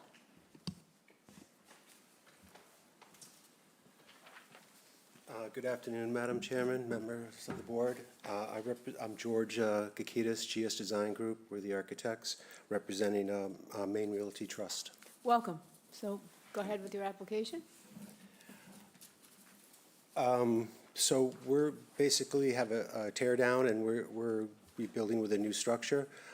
As mentioned, we're on the building coverage, we're slightly smaller. On the interior space, we're slightly bigger. The existing structure is 2,654 square feet gross, and the proposed is 3,422. It's about 768 additional square feet. Do you have a copy of the criteria by any chance? I don't. You don't? We are going, if you come on over here, Yeah, we'll yeah. provide you with one. And, Did your dog eat the criteria? Okay. Yep, take your time. I'll help you through it if you need it. But, Yeah. essentially, we think the new proposed building is not more detrimental to the neighborhood. That's one thing, I'm sure that's on your list. It's actually not on our list, that's the final Yep. decision that needs Yep. to be made. But all those criteria, they don't all apply, but certainly 1 through 5 do, and 6. So definitely, speak about those, Yep. make your case. So essentially, we're building in the exact same footprint, so we're not changing the building footprint anymore. It's an existing structure, so we have a new septic system we're putting in to accommodate the additional bedroom we're adding to the property. So look at number 2 for a second. Yep, yep. Compatibility of the size of the proposed structure with neighboring properties. Yeah. Well, we've done a three-dimensional sketch which shows the existing and the proposed. Now, the site is unusual in the sense that it has a very large kind of divot to it. It really sinks in. And so what we're proposing is kind of to correct that and to give the main body of the house the proper scale and size to the grade. Now, it's a three-dimensional perspective. It's a little, the landscaping's a little interpretive. It's not exactly to what the site plan shows. It's much more definitive, showing the tearing down of the scaling of what we're changing in the topography. So. So look at number 5, impact of scale, sighting, and mass on neighborhood visual character. Yep. Including views, vistas, and streetscapes. So that one really compares the house you want to build to other houses in that neighborhood. Yep, so we had several presentations with the Historic Committee and basically was approved. We went through a whole process of showing neighboring houses, gambrel styles, finishes. We went through the whole list. Yep. And So they have different criteria, and just so you know, most of us listen to all the meetings that relate to ours. So we probably, at least some of us, know about what's been said. But remember that we really talk about the specific Yep. neighborhood Yep. where they're the whole, historic business district. So so. focus on the neighborhood. if you Yeah, would. so also in the neighborhood, it's a two-story residence. There's multiple two-story residents in the neighborhood. This particular site this is probably the only real angle that you can take a picture of the property to see it the way I've presented it. You really can't see it from Main Street. There's a lot of foliage there, and it's not really pronounced. You could probably drive right by it. The street itself, going past it, however, is, it's, it's more visible, more substantially expressed on that street. So again, this is taken from a corner view, which, like, the street is actually over here, so I'm into the road a little bit. So most of the public, for instance, is not gonna really see this view or get a glimpse of it. But, on the neighborhood, yes, when you drive by, you'll see it. But as we mentioned, the existing house is basically, has a, two-car garage. Yes, it's a kind of a, shed roof, something there. It's not a pure gable end. And, if we, took that existing house and placed it where this house, it wouldn't be much of a difference in height. The existing height we have is below the 30-foot height restriction. What is the existing height? Oh, we can wait and ask you that. You do your thing, sorry. Yeah. So, I mean, we've kind of nestled the home into, again, the existing house is in the very corner part of the property, and we've put it in this exact same spot. We've created a landscape and earth to kind of mediate that size and look of the house. I mean, like I said, the existing house, it doesn't have a front. I mean, it does have a front door, but it's not used, and it doesn't suit. The house was built in '74. It's not really a historic relevance. It's not really a good layout. There was fire damage and a very unfortunate, that I'm not quite sure, but I heard there was a very unfortunate event that occurred at the home, and it's, a little unnerving to know that something like that could have happened. So my client wants to build new, essentially, so. Okay, so is that your presentation? Would you like to add anything else? Those are really the two big things. I mean, the three-dimensional sketch really shows it. The heights that you had mentioned. Well, we can wait for that if Okay. you want, for questions, Sure. but be prepared to answer that, sure. Is there anybody here or on Microsoft Teams that wishes to speak in favor of this application? Please indicate. Seeing none? Okay, questions from, nope. Correspondences. 3 letters from town officials, essentially. On January 23rd, 2024, we have a letter from Judith Giorgio, the health agent. I reviewed the plan to demo and reconstruct the property. The property is connected to the town sewer system.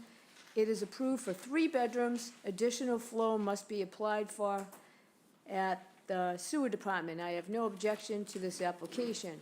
And then we have a letter from,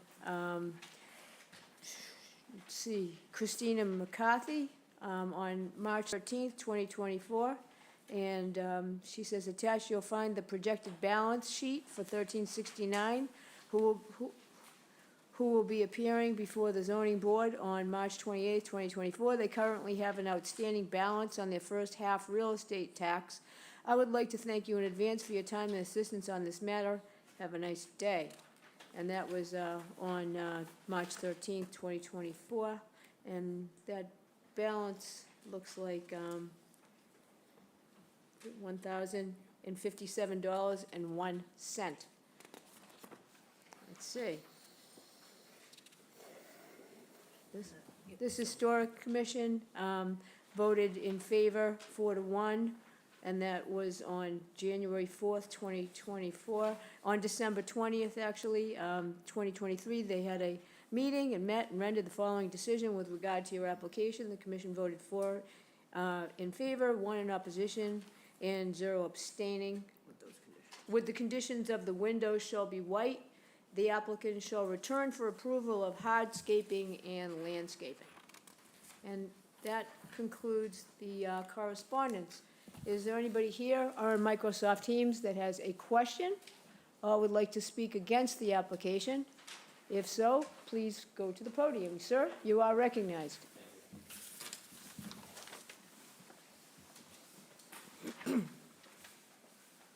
Just so you know, you have 5 minutes. Okay, thank you. Thank you. Ladies and gentlemen, I'm Steve Kilroy. I live at 30 Vineyard Ave, diagonally across the street from this piece of property. Could you bring that up, the property up on the screen? Would you like the front assessor's view and the map? side view of it, please? I'm diagonally across from where the side view of the house is. Sure. And I was looking at the gentleman was saying how the landscape was a little bit exaggerated. That's very exaggerated compared to what is actually there. And the garage is almost even there, and it looks like it's like dug down so that the house is, I can't believe how high the house is. And I can't believe that more of my neighbors aren't here. Okay, so are you asking a question at all, or are you speaking against? I'm just Well, trying I'm to. speaking against the whole piece of property, Okay, the sure. building, because it's oversized tremendously. It's, the gentleman was making a big point, and it was almost like he was trying to sell the property, that it was not obtrusive to the traffic driving up and down Main Street. Well, it is for us coming up and down our street, our neighborhood. This is like the introduction, this oversized building is the introduction to our quaint little dead-end street with all moderate-sized homes, capes, and just a low-keyed, as you're all aware, I'm sure, of the street, low-keyed neighborhood and area. It just is so big, and it would just take away from the quaintness that we have in the neighborhood, and our houses are moderate-sized, and and I'm not really good at public speaking, No, so I you'll have think to you're bear doing a with me. great job. We get the gist of what you're saying. I overheard you had said that the windows were supposed to be white, but they're black in the picture here. But they're required to make them white to be in compliance with their order from the Historic Business District. Okay, and the height of the building you had mentioned. We're gonna get to that later Oh, with okay. questions and That's- all, but you can. It's just that the house is awfully big, and in my opinion, not being offensive, but ungodly for us to look at Yeah. coming around the corner. And so I oppose the construction of it at this type of house, the height of it, and all that. So it's Thank you. that's all I can just No. oppose it and without. We heard you, for sure. Okay. Thank you very much. Yep. Is there anybody else, either here or on Microsoft Teams, that has a question or wishes to speak against the application? If so, please indicate. Seeing no others, at this point, questions from, we're going to give you a rebuttal time. Go ahead. If you go back to the three-dimensional drawing, it'd be great.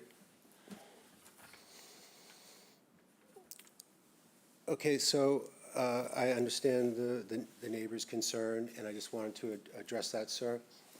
Right now, that massing model was done in this program that kind of, does heavy lines and makes it look really what it's not going to look like in reality.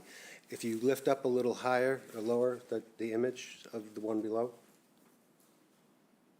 yeah, outside of the black windows, this is in traditional bleaching oil shingles.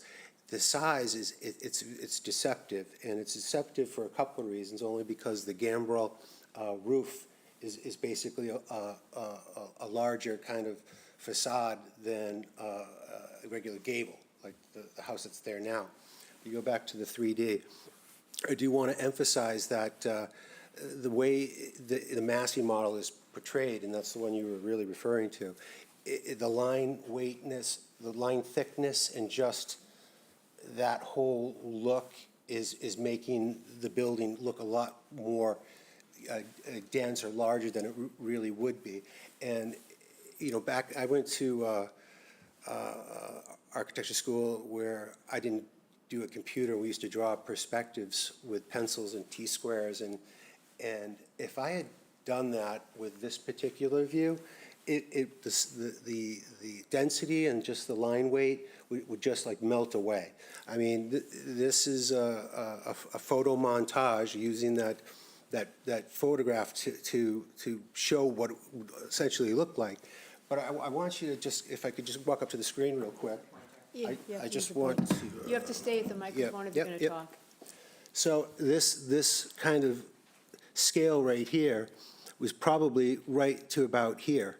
So this peak is probably a little bit higher. I didn't do the calculations on what the actual difference is, but getting back to the building height, we are per code for the building height itself. So. Okay, thank you. Okay, so now we are at questions from the board, I believe. Steve? And Steve may look familiar to you, but he is now on our board. He's been for a bit, and he's not voting today, but he is going to think about our criteria versus what the criteria were at the other panel that he was on. Okay, so I think one of the earlier questions.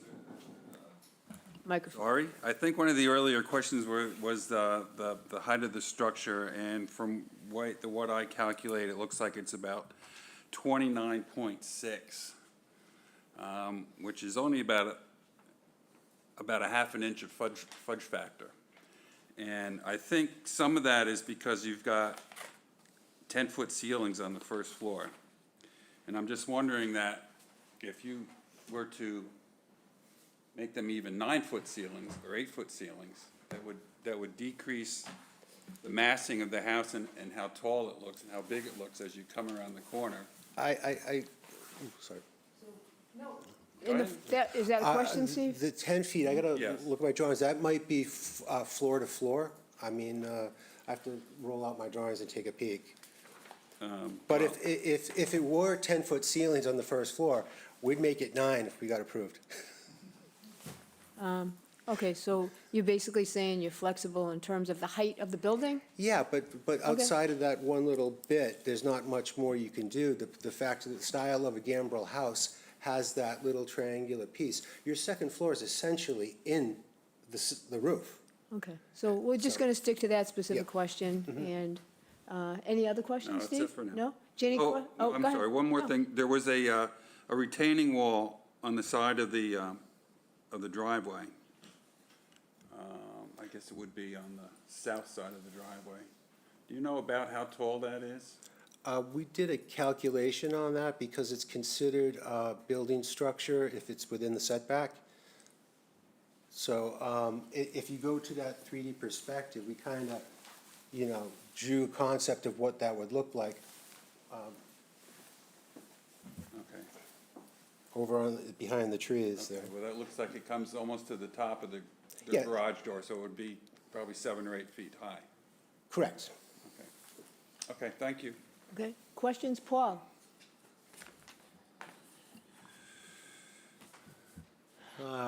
I think I have a handle on the facts. I did view the historic business, or historic district meeting in December, so I'm familiar with the questions and issues that they had. I think frankly, I have some of the same issues. And I think the questions that they asked were answered that you provided give me a feel for where we're at here. I don't think I have any additional questions. Lee, No questions. while we're on this side of the room, Ginny? Okay, I watched the HBDC, the last hearing, actually just last night for a refresher, and I'm not going to say this officially because I'm not an architect or whatever, but I do recall hearing that it was floor to floor, the 10 feet. Yeah. Which means that the height of the ceiling is 9 feet. I think that's what they said. So would you were eager to go, if it, from 10 to 9, would you be eager to go from 9 to 8? I would go to 8, 4.5. That's basically an 8-foot stud with a double plate and a single plate on the bottom. Okay, I just wanted to clarify that. Just to that what say, I would I mean, you can consider that. double check it in your paperwork. I don't want to be. Yeah, no, I think. But does that Yes, sound familiar? that's Yeah. familiar, because we would not do a 10-foot ceiling in a small house like that. Yeah, I think it actually was Sam that said, Yeah. They read it well, this- keep in mind, it's not 10 feet. They it's- read it the same way that Okay. this gentleman did, so. So, couple questions. One, the Board of Health, Madam Chair, that you read about allowed for 3 bedrooms, is that what you said? Yes. Okay, Yes. you have on A10, you have floor plans for 4 bedrooms. Correct. So, It's connected to town sewer. oh, so that wouldn't matter? No, we have to go to them next. To Oh, get okay. approval. All right, so you have 4 and, okay, so that was one question. I'd really like to know what the existing ridge is. The current house, as it is stated, is within inches of the max in Chatham, and that's, for that neighborhood, So the proposed height is within inches of the allowable height per code. So that, the board can, and this is a building department question, they ask for an as-built, they're gonna want it, a shot taken at the top of the ridge to make sure it's conforming. that's not my question. My so- question is, how much taller is the new proposed building from the existing? It's hard to tell, because, I mean, Can I interject for just a second? yeah. Yes. So, based on the information that I can see on the drawings you've given us, number one, Ginny, that it is subfloor to subfloor, that 10-foot plus or minus is what it's shown. And it's a little bit tough to read the number on the existing, but it looks to me like the proposed ridge, new ridge, is elevation 64.05, and the existing ridge shows to be about 60.62. So plus or minus 4 feet above the existing ridge is what the new ridge is proposed to be, and then there's a cupola shown on top of that. Okay, 4 feet. Yeah, that Okay. sounds right. I went to the property, I don't remember that there being stakes there. Was the property staked? And I just didn't, I don't know, I couldn't tell you, 'Cause- unless we know, I have no idea. because isn't that required? It's helpful to us to see. It's required. Well, the proposed is in the exact same spot. It's still required. No, I know, but it is still just helpful for us to see. I just want to make sure I wasn't missing the stakes, The because, three-dimensional sketch was the most telling to have you understand that it's, the whole building's kind of being raised up a little bit. But as I mentioned, I know, I understand that's required, but we were essentially building in the same footprint, so okay. it's not hard to imagine. Okay, one last question. The traditional bleaching oil treatment, is that what prevents the cedar from aging like it typically does? Nope. What it does is it allows the wood shingles to age uniformly. So a lot of people put the untreated shingles on, the north side's gonna turn one color, and then the other's gonna look new in the, Okay. you know. So that's basically why we use it. What you're referring to is like an opaque stain. Okay. Where it's like, not paint, it's still a stain, but it, you know, it has to be, it's solid, so. Okay, so it will age, the cedar will Yep. age like Yep. it blended. Okay, that's all I had. Questions, Dave Nixon? I really don't have any questions. I have lots of opinions, but I'll save those. All right. Dave Veach? Questions? No, I don't think so. I think I think I can read these numbers well enough to, as the clarification I have for about heights and things. Okay, So I'm all set, thanks. thank you. Ed, questions? No questions. They've been clarified, and I can see what's going on here. Very good. Paul? I'll move to close the hearing and move into deliberations. Dave each seconds. And how do you vote? And Veach votes yes. And Dave? Yes. All votes yes? Jenny? Yes. As do I. So deliberations, say, Lee?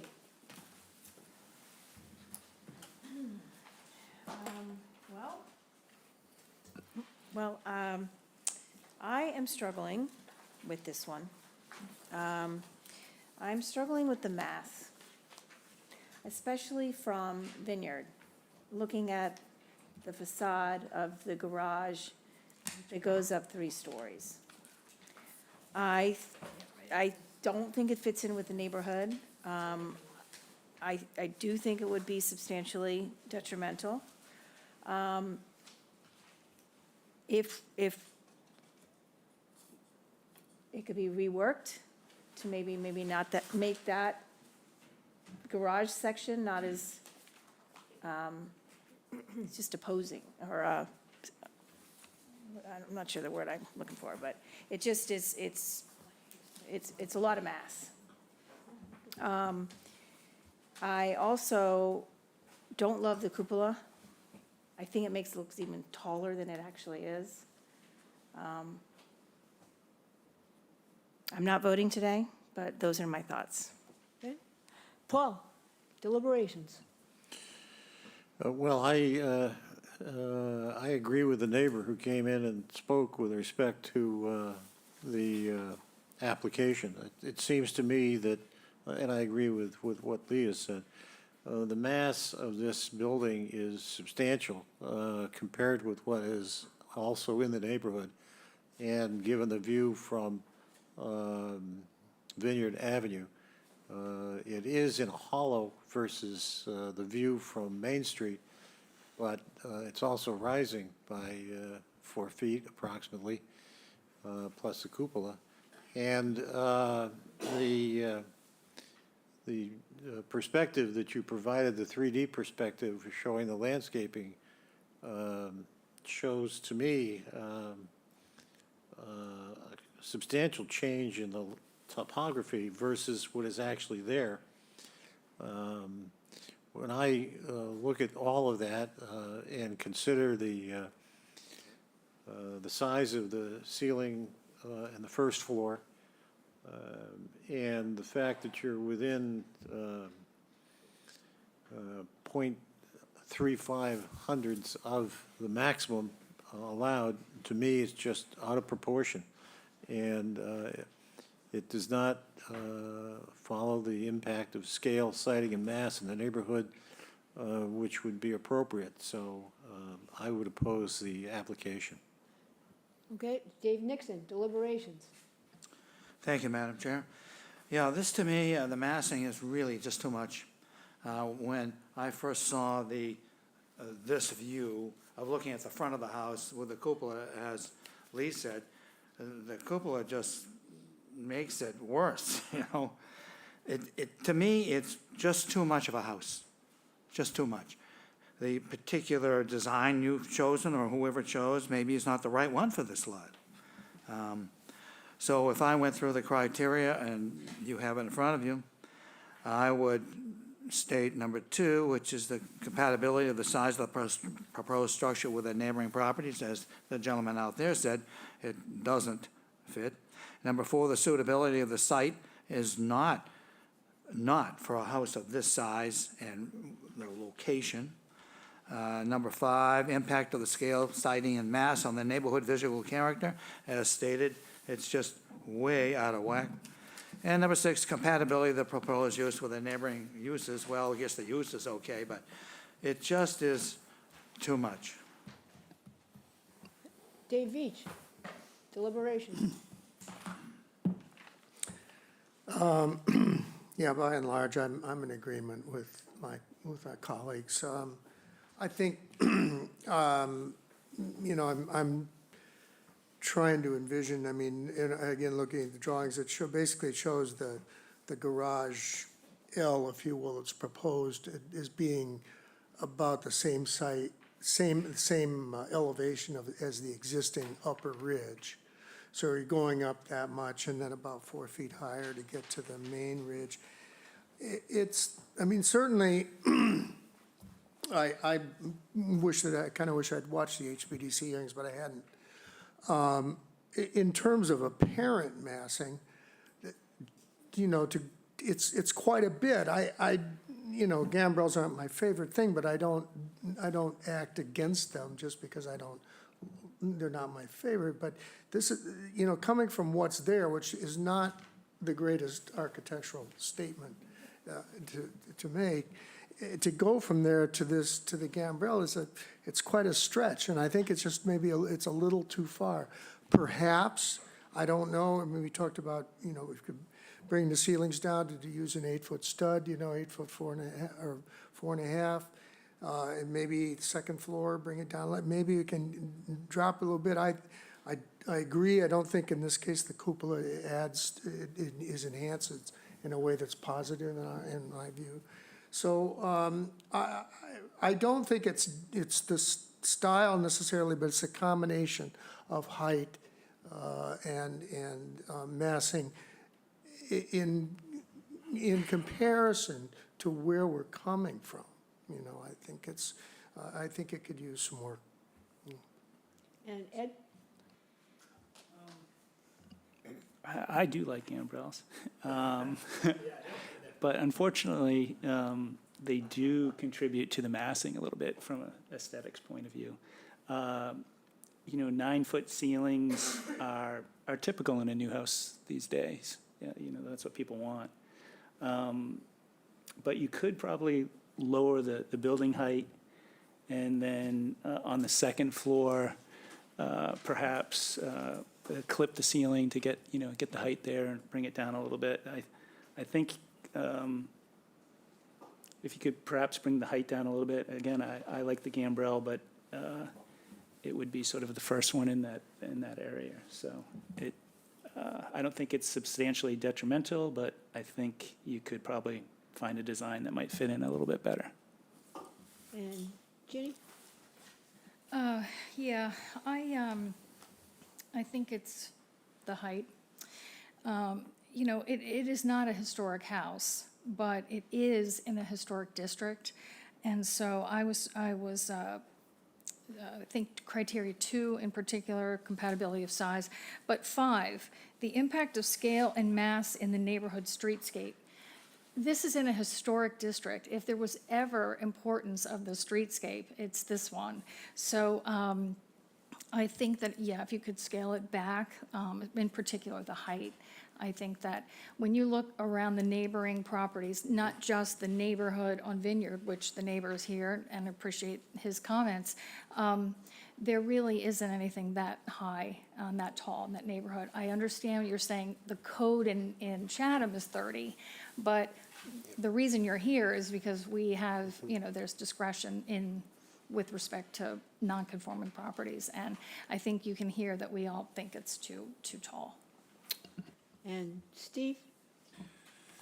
Yeah, I think, well, you know, the massing, I think, is just sort of the nature of a gambrel roof. There's a lot of wall.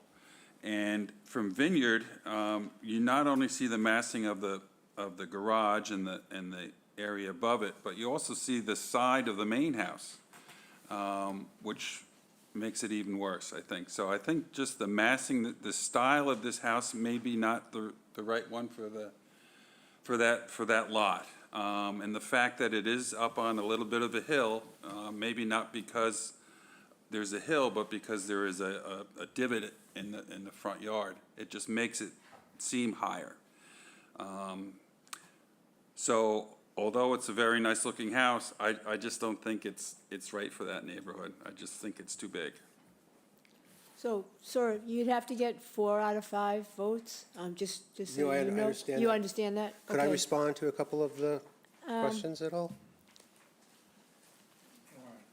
Well, we I mean, didn't really some of have the- any questions, so some that of the was. assessments, it's just- Well, you can respond when you come back with another plan, perhaps. That would be a way to respond. Okay, let's do that. But you heard what we said. Yep. And so Yep. I think you should think of it as instructive. Mm-hmm. And if you're interested to what I think, I really agree with what Steve just said, and certainly with what Dave said.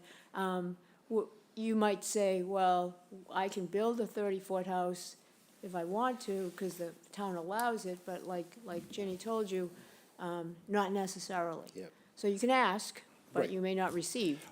So what would you like to do now? Would you like a vote? We would like an extension?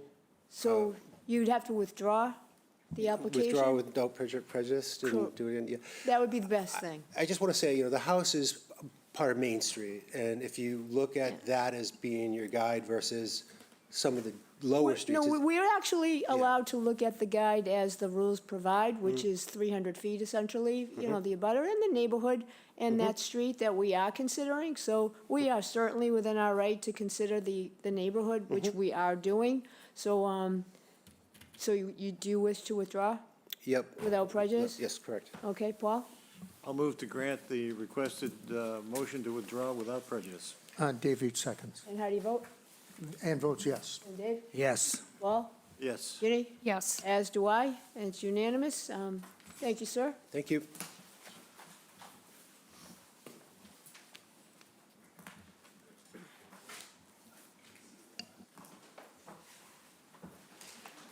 All right.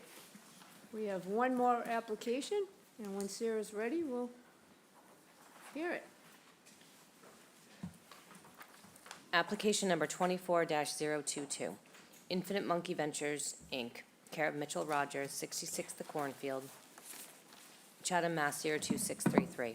Owner of property located at 456 Main Street, also shown in the Town of Chatham's Assessor's Map 15D, Block 49, Lot 90.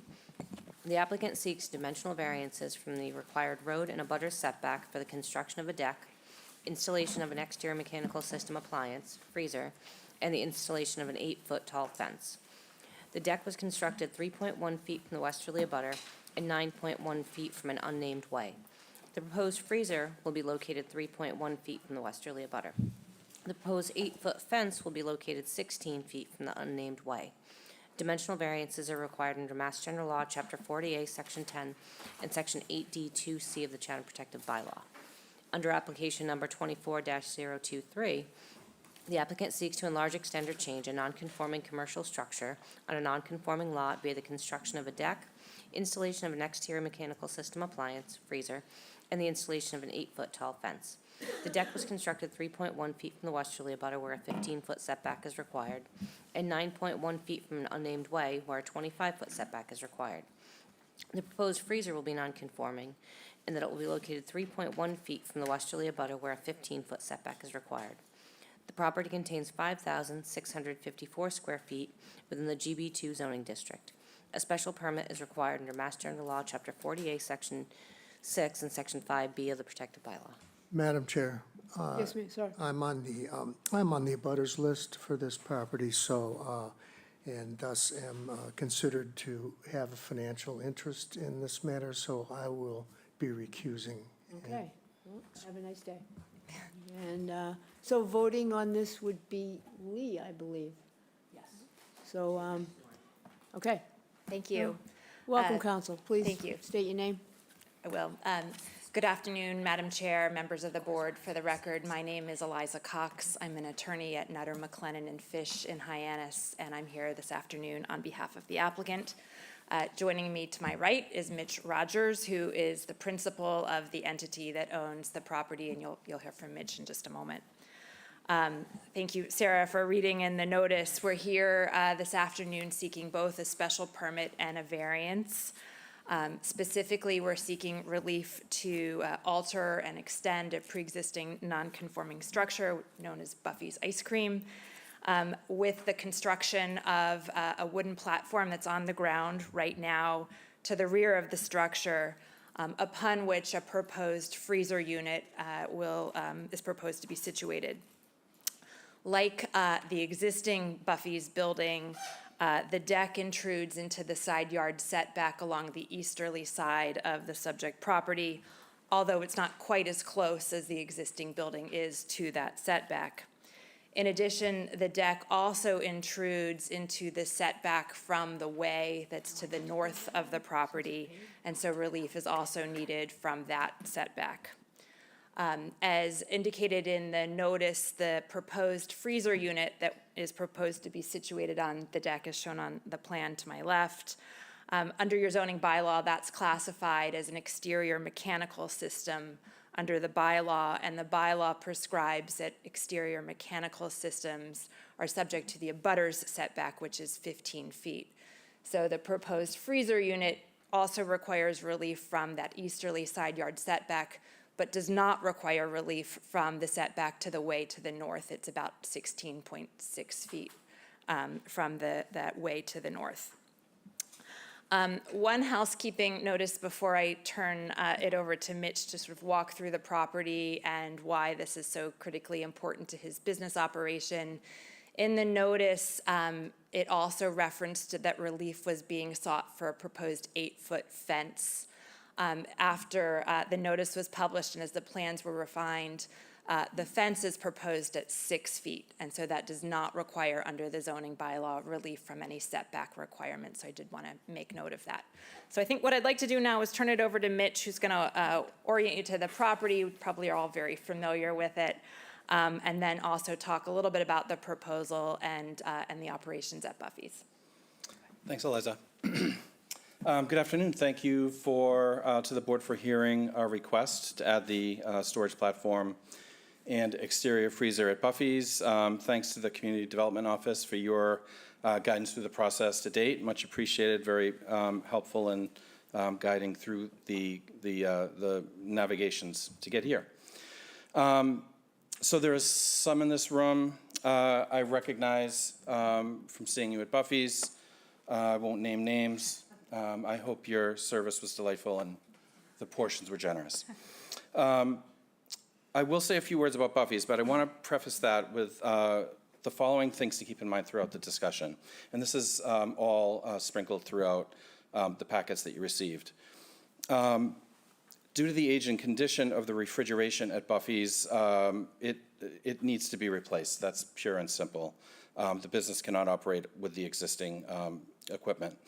Number two, within the context of the current real estate and commodity prices, refrigeration capacity needs to be increased in order for this business to survive.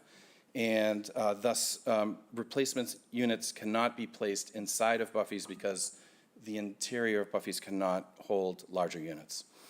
Number three, the irregular shape of the lot provides no viable placement for the platform and exterior mechanical appliance that will not affect walking paths and sight lines, and thus will likely not be acceptable to HBDC, even if it were, and even if they did accept a placement within the setbacks. There is no place where it would not displace heavily used outside customer seating, and this would significantly impact peak season business. This is heavily used space. We have picnic tables there, et cetera. And the other thing I wanted to say is that this request, I believe, is not only not substantially derogating to the purpose and intent of the bylaws, I would argue that it furthers the principles outlined in Section 1B in a variety of ways I'll attempt to outline. Ultimately, that's your decision. And finally, the abutting neighbors are in support of this project. I submitted some supplemental materials from both the owner at the tail of the cod and Brick Block stating their support for the project. So I wanted to share some context about Buffy's and the footprint on which we operate the business. And I have a few things to say, and I promise it'll all come back around to the actual zoning request. So I bought Buffy's in the spring of 2022. As I'm sure you all know, the history of Buffy's extends well back beyond that. Buffy's has been employing summer staff and creating generational memories for seasonal visitors, part-time residents, and year-round residents and their families for over 28 years. I'm still floored by the effusiveness and ongoing frequency of the gratitude expressed by so many of our patrons that come in expressing the gratitude for keeping Buffy's to be largely what it has been prior to my purchasing it. But the history of 456 Main goes back way further than that. Longtime Chathamites will recall Yogurt Overall, Pat's Home Bakery, Town Records. We're still looking for evidence of the seafood market circa 1934 through 1957. If anybody has any intel on that, please send it my way. We've been working with the Atwood Museum as well as a handful of local contributors to create an homage of the history of the building, which we're going to commemorate on a panel inside of the ice cream shop. And I'm hopeful this work can be a template for other business owners in the downtown area. Some of you may know Chatham Ice Cream Bars, a brand I started prior to purchasing Buffy's. To say that Chatham Ice Cream Bars has in short order become a beloved Chatham brand might be a minor understatement. And the reason I purchased Buffy's primarily was to grow this brand. And we now have a wholesale business that has helped us stay open year-round, which in turn has helped us establish a small coffee and bakery business. Those of you that live in Chatham and drink coffee realize that it's not the easiest thing in the town of Chatham in the off-season to get a cup of coffee. So we're delighted to be able to provide that service for those of you that are coffee drinkers. And I also believe that Buffy's is one of the smallest footprints, if not the smallest, to operate year-round on Main Street. It's also one of the few original Main Street buildings which presents the original street face fully in the vernacular of the day, which is a half-timbered Tudor style. My colleague, Chris, in the rear of the room, has done a lot of work on the history of the building. And finally, while there's always more to do, it's core to our mission to support local businesses and charities. And I'm very proud that our first wholesale customer has capabilities. We have an ice cream bar that was built in cooperation with their team. We also support the Chatham Food Pantry, Family Table Collaborative. Chatham Anglers, we're sponsoring a dinner for the players this summer. We were at the Taste of Chatham last year, hope to be there again this year. And for those of you available on June 6th, there's an event at Pate's for the Lower Cape Outreach Council that we're contributing to. And so here are how these items that I've been speaking about are relevant for the zoning request. Buffy's is more than just a business. It's an important part of historic downtown Chatham. It's a treasured part of the Chatham experience. We're enthusiastic neighbors, community members, supporters of the town. And in me, as anyone who has been into Buffy's in the last 2 years will surely attest, in my amazing year-round team, Chatham has a steward for this iconic business that cares deeply about its history, its reputation, the great pleasure it brings to full-time staff, year-round staff, seasonal staff, and guests. And with that stewardship comes responsibility, which is why I bring this request today forward to this board. I'm doing what I can to preserve Buffy's, and as an ongoing concern in a financial environment, as you can imagine, it's more challenging than ever.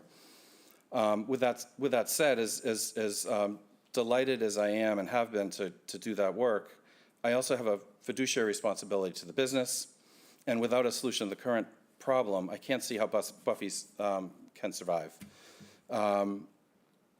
And although it's just 2 years and a blink of an eye since I purchased Buffy's, it's brutal to think about that as an outcome, but it's a reality. So thank you for your patience in listening to that, and I'll close with this. I make this request for the dimensional variance with the knowledge and respect for our zoning bylaws. I also will present a mea culpa for some missteps I made early on in the process. And since I've been working with the Community Development Department, I am happy to embrace the process, and I understand it certainly more than I ever did. And to love Chatham and Cape Cod is to respect the need for controls of unfettered development. As I hope you can see, however, this request is quite fettered. I'm not changing the use of the property, not making a request that is unique to the historic business district in that there are exterior mechanical appliances. We're not asking for something that is any way detrimental to the neighborhood. In fact, the proposed modernized equipment reduces noise, improves the quality of the electrical load on the downtown grid, which is tenuous at times for sure, and will result in an improved aesthetic for the lot that did have the enthusiastic support of the HBDC and also the support of my immediate abutters. So I think that's all I have to say. I'm excited to go into some further discussion. Thanks, Mitch. What I'd like to do is first start with the variance, and I'll walk through the variance criteria if that's okay with the board. So the first prong of the variance, as you know, is that there has to be a showing of unique circumstances related to the soil shape or topography of the land or structure, and I submit that that is present here. You can see the lot, and actually, if you have your packages too, there were some handouts that were included which also depict how the unique shape of the lot impacts the buildable setback areas, and thank you, Sarah, for putting that up. So the property is unique in it fronts on two ways. It fronts on Main Street and then the sort of unnamed way that dead ends on the back of the lot. And then in addition, the shape of this lot is quite irregular. If you look at the northerly property line, as you can see on the graphic, it is not perpendicular, but rather it is angled south. And when you factor in the setbacks from that angled south line, it really minimizes the buildable area outside of the setbacks on the lot. In addition, if you look at the westerly property line, you can see there's a jog in the westerly property line by about 15 feet, which is pretty significant given the size of this lot. And again, when that jog is factored in with the 15-foot setback, the abutter setback, it again creates a very small area because of those unique shapes that are actually outside of the setback zones. In addition, I would suggest there are uniquely shaped buildings on this lot. The lot has two structures which are long and narrow and extend back from Main Street. The Buffy's building is just 2.9 feet from that easterly property line. And in addition, the interior of the building is such that the front of the Buffy's building is where customers come in. The back is, of course, the back of house operations of the building. And what's proposed is a back of house amenity that's very necessary that needs to be located towards the back of the building.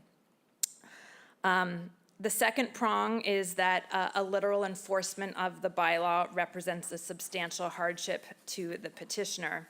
And again, I would submit, and the graphic that Sarah had up, again, I think was helpful, that as a result of these unique shape conditions, and the model graphic shows it well, you can see how a compliance with the setbacks is a significant hardship.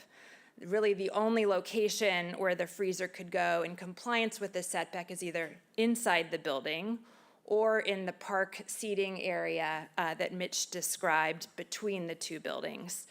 And either of those locations represents a substantial hardship.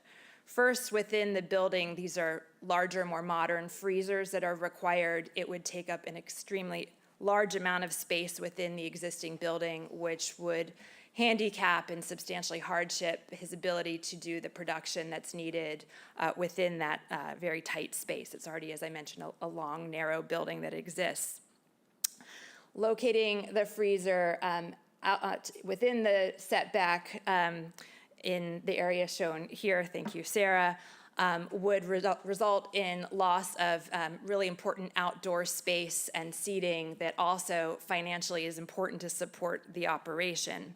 In addition, it would require hardscape reconstruction, moving pedestrian pathways, and I think there's also a significant concern that will be much more visible in this location. As Mitch mentioned, he did go before the Historic Business District Commission, which approved it in the proposed location. But here, this would be very visible from Main Street. To the extent it could pass the test and get through historic business, I think we would anticipate there'd have to be additional structure constructed around it to really screen it, which obviously is a significant additional financial expense. And then finally, the third criteria, that desirable relief can be granted without substantial detriment or derogation. As Mitch mentioned, and hopefully you've seen in your packets, the most impacted abutter to the, directly to the east of the site has issued a letter of no objection to this proposal. In addition, it's visually screened with the proposed fencing. As Mitch mentioned, this is a much more efficient and quieter unit than what exists now.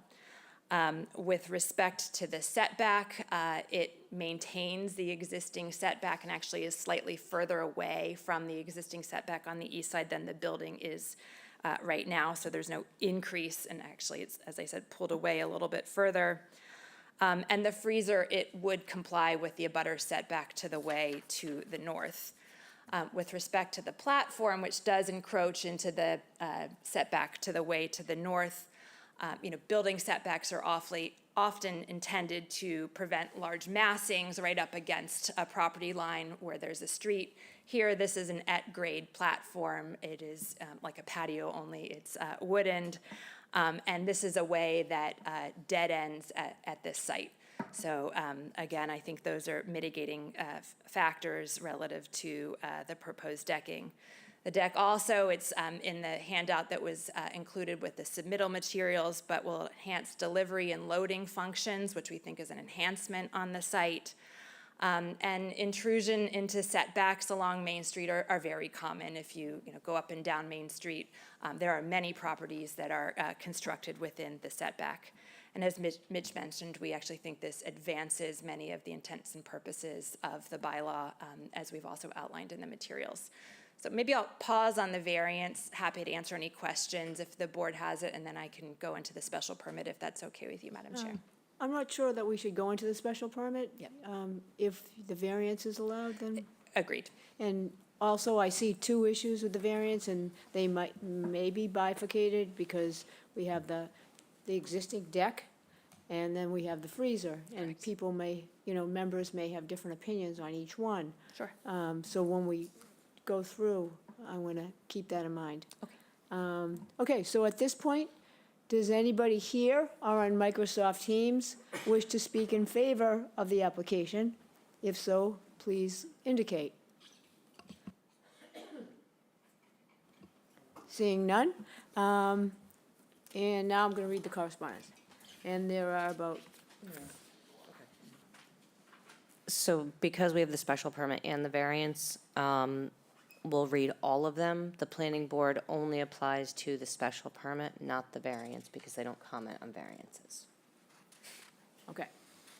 So first from Judith Giorgio on March 14th, 2024, the installation of an exterior walk-in cooler at this property is acceptable. However, plans and specifications for the equipment must be submitted to the health department for a review. I have no concerns regarding the fence. And then we have Louis Amato about the specs for the freezer on March 27th, 2024. He says, thank you for sending that. It appears that we have all we need to begin the review process. I will reach out if there's any questions. Then we have a letter from the planning board, and as Sarah indicated, that is really just for the special permit. The planning board has not received an application for this property, so, okay.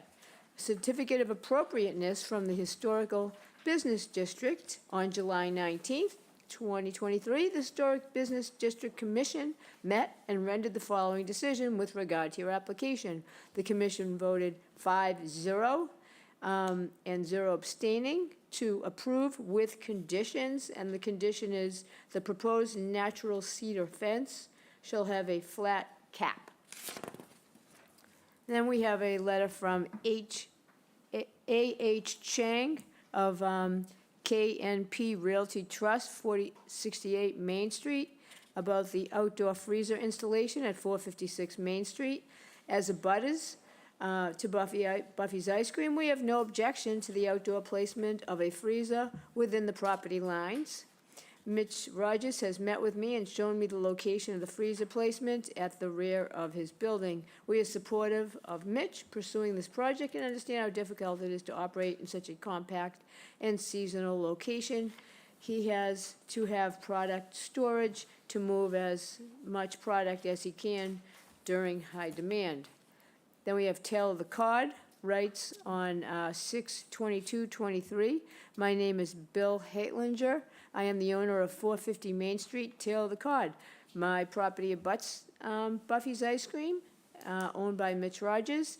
Mitch has kept me informed of the project to add a freezer unit to the open space at the rear of his building. I am writing to state while I reserve the right to comment when this is reviewed in public hearings, I have no objections at this time and am supportive of Mitch and his project.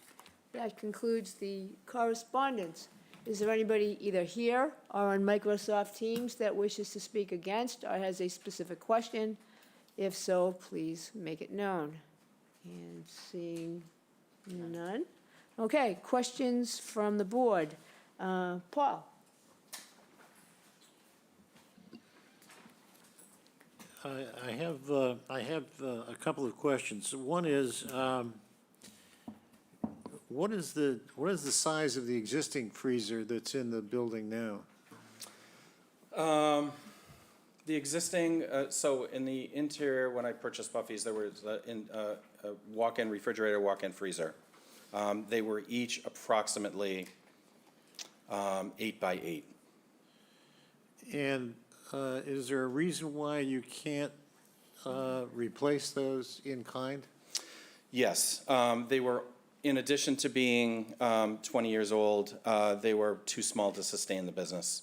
The volume of these units were put in place in 2001, I believe, and the volume of the business has changed significantly since then, as have the economics of owning a business on Main Street in Chatham.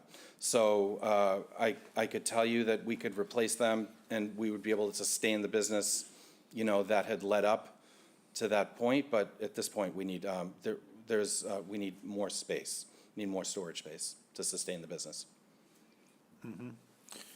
When I was out at the site, I noticed the platform that's at ground level. There are a number of items that are there covered with blue tarps. What is there? That is the freezer that will be constructed, which will be the 11-foot by 14-foot freezer. So those are parts of what will become the freezer? That's correct. I see. Yep. All right. And what can we expect with respect to noise related to the freezer? It's modern equipment. The equipment that was in place, it has been in place, is the new equipment's quieter, runs more efficiently. That can be demonstrated. Well, we don't have any, decibel readings from the current equipment, but modern equipment, even equipment that is carrying a larger load, by its nature, runs more quietly. And the loudest parts of the equipment, the compressors are going to be placed on the existing, where the existing compressors are replaced, which are in between the two buildings. Okay, usually when we're looking at exterior mechanical equipment, air conditioning equipment, generators and so forth, we look at the question of noise that may be generated, and we usually have some figures with respect to those numbers. But you don't have anything like that right now? Correct. Okay. I can tell you that we had a failure last summer of the compressor for the prior equipment. So we used the existing space and replaced the compressor with the new equipment. It's been running since last summer. I don't have measurements. I can tell you it's significantly quieter. And we haven't, certainly, I've spoke with the direct abutter, who is the tail of the cod. They've come and looked at it with me. He was supportive, but Bill, he wanted to make sure he understood, because he has tenants in that building above the tail of the cod. So we went back there and we looked at it, and he commented that he didn't have a problem with it. He felt like it was quieter. Okay. So you have replaced at least one compressor, and then there's another one that's going to be replaced? Is that Correct. the idea? Yep. Okay.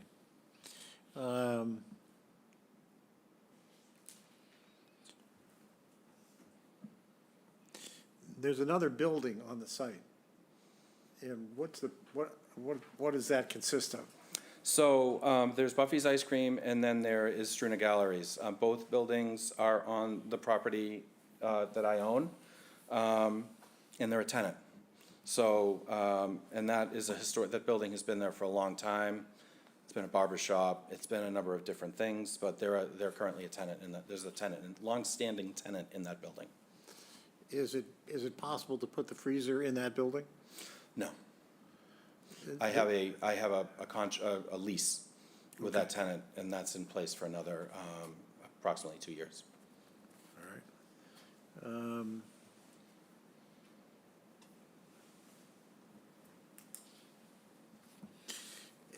The Chatham ice cream bars concept, I understand is very popular. Is that part of the reason for the need for the freezer? I would say that's part of the reason for the need for the freezer. So just to speak candidly, and I mentioned this in my statement, I bought the business with the intention to grow the Chatham Ice Cream Bars brand. When I moved in and we started operating Buffy's, I had gone to Buffy's, but I had no idea the attachment to the town and the historical significance and generations of customers, et cetera. I had thought that I was going to go in there and kind of turn that into Chatham Ice Cream Bars and not keep Buffy's. It didn't make sense from a business perspective, and it certainly doesn't make sense for the town. So the answer is yes, it has increased the capacity needs. And that's how I'm running the business, and that's the business that I need to grow. And I'm really hopeful that it doesn't result in, having to kind of pivot on that strategy. Have you considered the option of devoting a different space to the Chatham ice cream bars and continuing to operate Buffy's on the level that it's operating on?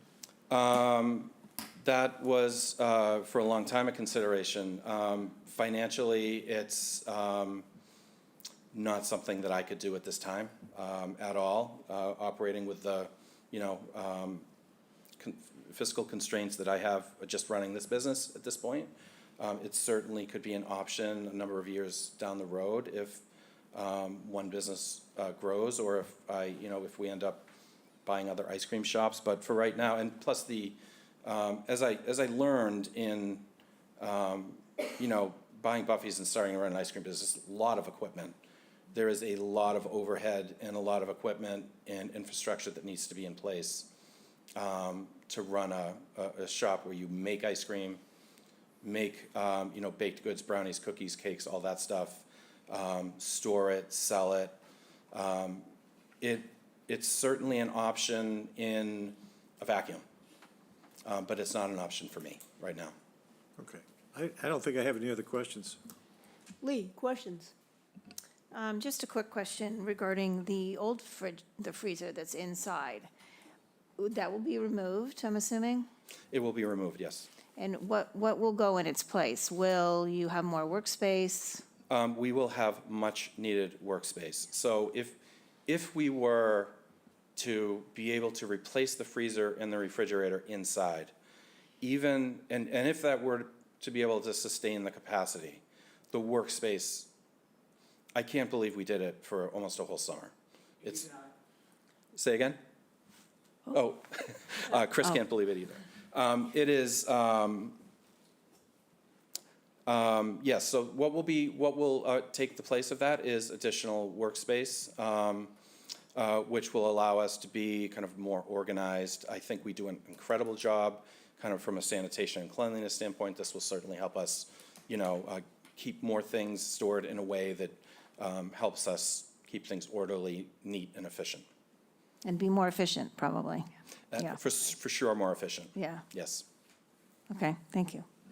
Dave Nixon, questions? Yeah, expand a bit on what you said about bakery as opposed to what Buffy had, and also the idea of the coffee and the coffee shop. I'd be interested to know, how many employees are involved in that and how that fits into this big picture. So when I took over Buffy's, they have always done cookies. They had an oven, I'm not even sure what the size of it is called, but it took these quarter sheets. And so we replaced it with an oven that takes half sheets, so not that much bigger. Three levels, very small footprint. And everything that we do for the ice cream bars, we do from that piece of equipment. We have an incredible staff of my second family, four full-time, 4 year-round folks, including me, four in addition to me, year-round folks. And then in the summertime, we hire between 15 and 18, kids, college kids, high school kids. A lot of them, it's their first job. They have collectively renewed my faith in young people. We've had 2 incredible summers and 2 incredible groups of people. But five including me, full-time, year-round staff. And percentage-wise, how do you envision the coffee shop and bakery as a percentage of the whole? Are we talking 10%, 5%? Oh, boy, not yet. Nope. So we have year-round wholesale customers for the ice cream bars. And we want to grow the business. I've been able to hire the 4 other folks. I haven't been able to fully use those folks because I was planning on having the additional refrigeration last year. And so the financial component of hiring the team included growing the business, which I wasn't able to do over the winter. But since we're there year-round, we were able to add, we bought an espresso machine in November of '22, and in the 2023, we sold, 5,000 coffees. Still, that was probably, making me do some quick math in my head, maybe 4% of the business. We open at 9 a.m. Now, Thursday through Sunday, and we get people that are trickling in. People are still starting to figure out that we're open and selling coffee, doing some advertising, and just trying to do a great job with the business that we have. And so it's a small portion of it. It doesn't drive anything in this project whatsoever. It's more,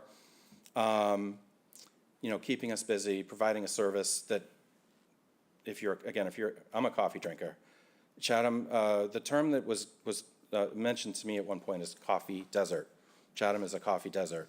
It's a coffee desert all winter, and it's a coffee desert after 2 o'clock in the summer. So that's what that part of the business was for, just to kind of fill a hole while we're there making the bars. So I think when you answered Paul and his questions, I got the impression there is no other site where you do any of your making, your whatever it might be. And so I noticed out back there's sort of a delivery truck. Is that yours? Yes. And so that's how you deliver the wholesale product? Yes, so that space out in the back where that truck is parked is both where we deliver from and receive from. Okay. There are instances where we have to receive from Main Street. So when we get deliveries and there's double parking on Main Street, being able to finish this project, have that platform in place, have lighting out back, will improve that and should either greatly reduce or completely eliminate any deliveries that we have to take from Main Street. Did you have any conversations with CBI as far as how they're building, which houses, as you perhaps know, managers and that sort of thing? I reviewed some of the videos of the meetings here because I was trying to get some examples of variances and special circumstances and things like that. I haven't spoken with them. We have a friendly relationship with some of the tenants that are there, but I haven't spoken with the owners or any of the management. Because I was wondering how that would impact the, whether it be the quiet freezer or the trucks coming and going or whatever it might be, how that impacts the managers that they put up in that structure. Right? And I'm assuming you visited the site. It wouldn't impact them any more than if I put it smack dab in the middle of the lot within the setbacks. Okay. So, and again, I say it that way because right now you'd have to take my word for it that the new equipment's quieter than the old equipment. But again, assuming the HBDC would approve it and we would put it in the middle of the lot where it would impact the summer seating, it would be the same equipment making the same noise that would be closer to the. What's the lighting going to be like from dusk on? The lighting from dusk on, you mean the lighting that I'm going to install as a part of the project? Yeah. It's just going to be, and I went over this a little bit with the HBDC. They had some suggestions, which we'll take.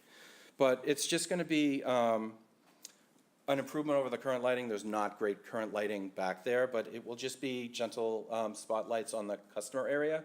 It'll be gentle spotlights on, this will be a huge improvement for the staff who haul trash back to the dumpster in the back there, almost in the complete dark, especially late at night after we're closed. We have a friend that we see back there all the time. His name is Jerry. And that's a raccoon that sometimes jumps out of the dumpster at us. So it will improve the safety for the staff. It will improve the, the visual. It's a really nice throughway to get from Main Street to the park. A lot of people use that, and there's the only public restroom until the new parking lot is built is back in the Gould Park. So a lot of people use that, and if you're familiar with the archway, beautiful privets that flower in the spring. We have people back there day and night taking pictures, selfies, I'm sure posting on Instagram or whatever it is they do. And being able to preserve that sight line is really critical. I'm answering more than the question that you That's asked. okay. How many tenants does Taylor Cottage have upstairs? And here I presume they're all, the second floor, all apartments? I believe so. I'm going to guess. I think it's 4 to 5 apartments up there. Okay, and Yeah. how about the brick building? I'm not sure. I don't know how many people live up there. Yeah, that's a building that, there's a lot of people that we don't know about what's going on there. Okay, And yeah. Al is a delightful neighbor who has been a great neighbor. But yes, I'm not sure how many apartments are up there. Yeah, okay, all right. Thank you. Thank you. Ed, questions? No questions. No questions? Jenny, questions? A couple. So I think you mentioned the gentleman's name was Bill, who is the owner of Taylor the Cod. Yes. And he was the one that wrote in, is that Correct, right? yep. Okay. And then you answered the question about how many units. Without going into a whole lot of legal detail, can you just explain the topography reason? I mean, other than that you don't have it, that's sort of, right, you don't have the space for this. That's sort of the gist of the topography, but that's not what you were. Well, I think the unique circumstances here are the shape of the lot. The topography, as far as I know, it's a pretty flat lot, so I don't think it's a topographic unique circumstance, but the lot is, I think, irregularly shaped. And then the building, so the variance criteria, the first prong talks about shape of the land or the structures, and I think both of them exist here. You heard Mitch talk about sort of the interior of this long, narrow building, which is Buffy's, and how that really impinges on his ability to conduct his operations efficiently. But then the lot itself, I mean, again, I don't know, Sarah, if you can pull that graphic up, but once you factor in sort of the unique shape of the lot with the setbacks, it leaves a very irregular place where you would be outside of the setbacks. Okay. So what I think I heard you say was it's not just about maintaining the business, it's about growing the business, to grow the business, which I appreciate you being frank about that. is, not an easy thing to do. And, but that's really what's contributing to this topography issue. That's the correlation I'm making. I mean, in that you need to expand and you don't have the space to expand, given the topography of that, of the existing layout of everything. I think the point we're making is that it would be a significant hardship to have to site this within the setbacks, given the shape of the lot, the buildings on the lot, and how the area that is outside of setback is used significantly. And if you look at the cases on, hardship, I heard a prior counsel talk about when there's dimensional relief being requested, the cases have suggested a lesser showing is required of hardship. But when you look at like the Joseph's case, which is an appeals court case involving a loading ramp, one of the factors that the court upheld in terms of finding that there was hardship is loss of usable space. And again, I think that's very prevalent here. If the freezer had to be inside the building, it would lose significant space that's really critical towards the preparation of the ice cream operations. So I think this is one of those unique situations where you have, a unique shape, both as to the buildings themselves, but also as to the lot, which caused the significant hardship. If I could also add with regards to the topic of the business and the growth, I was a bit unique when the property was being sold by the prior owner, in that I had a business plan and model that could move into the space and improve the revenues, which made me at the end unique in being able to make that transaction work financially. So it's not about being positioned to grow threefold. This is about being positioned to be able to sustain the business at a level that takes into account mortgage and real estate costs, commodity costs, people costs. It's easier to do that when you own the building and don't have a mortgage, which the prior owner had owned for many years and did an amazing job as a steward of the business. But for anyone that were to own that business and continue it as Buffy's, it requires a level of revenues above where the prior business had left it, despite it being run very well for a long time.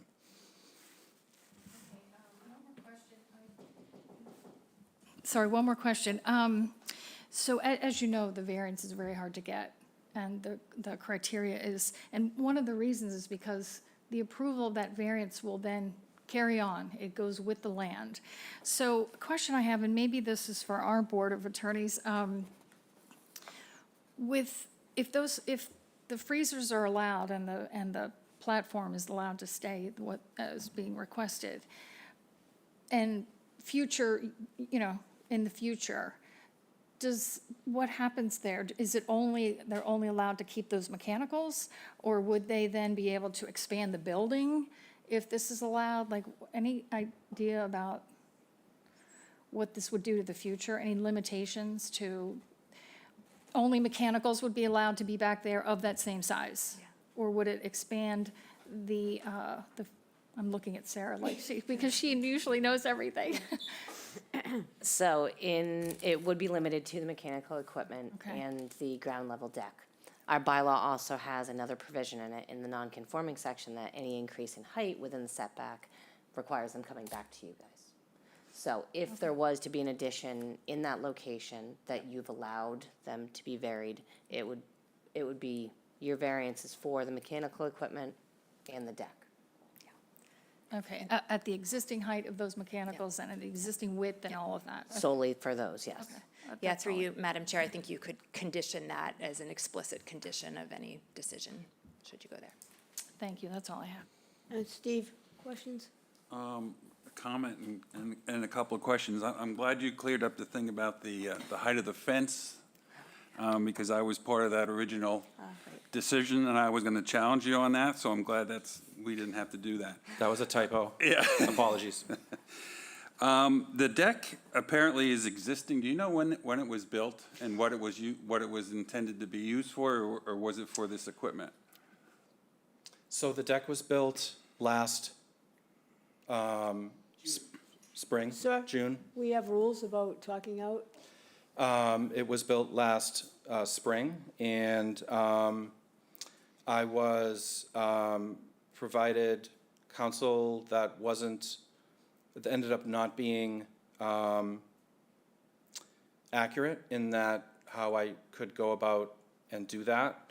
And just to be candid, the counsel was, if you build it at ground level, if it's not attached to the building, and if it's sitting on the, if it's not attached to the ground, buried in the ground, and this is sitting on bricks, then it could be considered a patio. I'm not challenging that. I'm explaining that that was the advice that I was given. So it was built last spring for this purpose. We were always going to have to come and get the exterior mechanical appliance, permit, and go through that process, but that's the story behind the deck. Okay. Is there anything between, I guess it would be the east side of this equipment, or where the freezer's gonna be, and the tail of the cot? Is there any kind of fence there now? It's just open? There's not, and there's no plan to have it there. So there's just basically an alleyway between your building and There's theirs? there's a small area between the two buildings where there's a fence and a door that leads to it, and that's where the existing mechanicals are, the compressors are, and there's also some light storage of rakes and things like that back there. Okay, the concern seems to be mostly centered around the possible noise of this equipment. Is there any way of you installing it sort of remotely to the freezer, maybe in the building, so that there's nothing outside that's making any kind of noise? I don't know the answer to that question. I would have to ask an electrician. We don't have any space upstairs in our attic where that could be done. There's a whole lot of duct work, and we store all of our supplies there, that places. And how about some sort of like insulated enclosure? Again, that's a question that I could ask an electrician. Okay. I'm not aware, I guess I would ask if there's anything in the bylaws that would require that. When you're installing an exterior mechanical appliance, if it were installed within setbacks. But I could get an answer to that. I don't have it for you right now. Okay, it might be something you might want to investigate. Thank you, that's it. So I have a couple of questions, really, probably more for the building commissioner. I'm happy about I'll just go to the freezer first. I like the fact that you're going to have more room for your employees inside. I'm trying to remember, there's a formal name for that issue of just people having proper workspace. Yeah, the ergonomics of the workspace. I was thinking that. Will be improved for sure, yes. It definitely will. And I think that you're probably going to meet, in my view, the variance on the freezer, but not so fast on that deck that you built without a permit. And I wanted to ask the building commissioner a little bit about that deck and whether or not he thinks it can even stand the weight of a freezer, if he knows about that. And also, if we don't grant a variance on that deck and you have to pull it out, what would be his alternative without a variance? So Mitch did apply for a building permit for the deck after the fact, but it's still in queue right now. He granted us extension of the 30 days. He doesn't have all the necessary documents for me to issue that permit because he needs your approval first. So as far as... Because he needs a variance. He needs the variance. Yeah. Right. So as far as can the deck support the freezer that's going there, I don't have the information. It may be uploaded to the file. I haven't looked at it in a while to know what that freezer would require for support, to know that the deck was built properly, because not only did we not permit the deck, we did not do any inspections on the deck, so. The deck's a problem. So that's one. And also, if we don't grant a variance on that deck, what could he do to still have the freezer if we granted the variance on the freezer? I'm sure the manufacturer has specifications for what is required to support that freezer. It's probably commonly used in an outdoor scenario, so I don't think the information will be difficult to discern or identify, Maybe a patio? Maybe? potentially. Madam Chair, I think actually my client has some information on that if you're interested. The platform that was built will support the freezer that would come, obviously it would have to go through the building, the inspection process, but it was built for that purpose. If we take out the platform, the unit cannot be placed on compacted stone. That would void the warranty. We could pour concrete, which would, possibly, meet the criteria of it being a patio in the eyes of some, better than the decking, the platform does. I don't see how that would be I see that as being something that is more of a detriment to the neighborhood, in that it would be harder to remove. I don't think aesthetically poured concrete comes close to the beautiful platform that's been built to support this deck. I understand where you're coming from. Yep. I'm just speaking, I'm just sharing I mean, my thought behind Do building you the really platform. think people are gonna see that beautiful deck that you built when you stick a big freezer on it? I mean, Well, there's, The deck has function too. so it's a functioning deck. There are pathways around the freezer and the refrigerator that will be used by staff. The deck has a better drainage than a poured concrete would. In the wintertime, we're open year-round. The poured concrete would, there would be freezing, and it would be a much slipperier scenario, less functional than the decking is.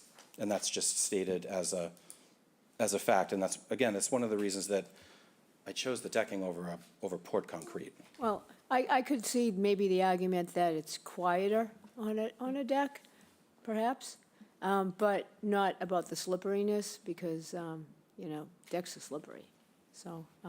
Fair enough. Yeah, so, all right, so I think when we deliberate, we should deliberate on our opinions on the deck and our opinions on the freezer separately. I mean, just say what you'd vote, perhaps, members, separately. And that might be a good idea to do that, so you'll know where we're at. Can I ask just one question?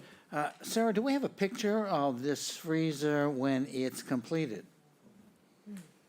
Because you see, I saw the 3 piles, but it doesn't tell me a thing about what it's going to look like, There are pictures in the materials. I also have a 3D rendering of it as well. So this is the rendering showing the 2 buildings and the freezer unit on top of the deck with the fence. And there are additional views, Sarah, in that if you wanted to scroll through, that would provide different perspectives of it. So it looks like a big box. Is that right? Yes, it's 11 by 14. Okay, 11 by 14. Yep. And Half refrigerator, half freezer, approximately. is it white or? I got some guidance from the HBDC on how we're gonna finish it. I think they asked for gray. Gray. And again, we'll have the 6-foot fence that will be there with a cap. So that's what we have. So it's a walk-in freezer? Yeah. Correct. It's a Yeah. walk-in freezer and refrigerator, yes. Yeah. Okay. So if no one else has any other questions that will help them with deliberations, I'll ask Paul for a motion.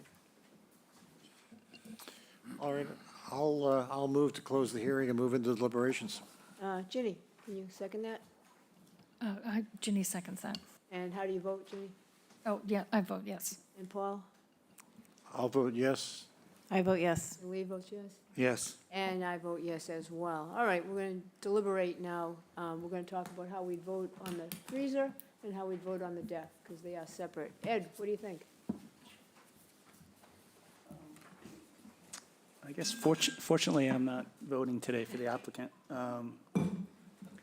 Certainly, the deck is something that was, built without a permit, although I recognize that there was some, just, back and forth, or perhaps somebody gave you some bad information. There seems to be a solution for all of this to the rendering that shows where you could meet all the setbacks. So I know it's not a preferred location necessarily, but it seems like that works. And therefore, it's hard for me to see the hardship.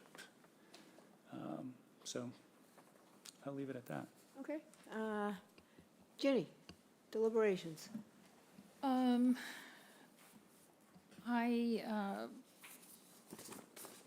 agree with comments that Ed made. I do think, though, that moving it over there, you could put it there, but there is a hardship in the sense that it's aesthetic, it's Main Street, you've got that band of grass and picnic tables, and then there's, of course, the patrons. I could see that being part of the hardship for moving it to the different location.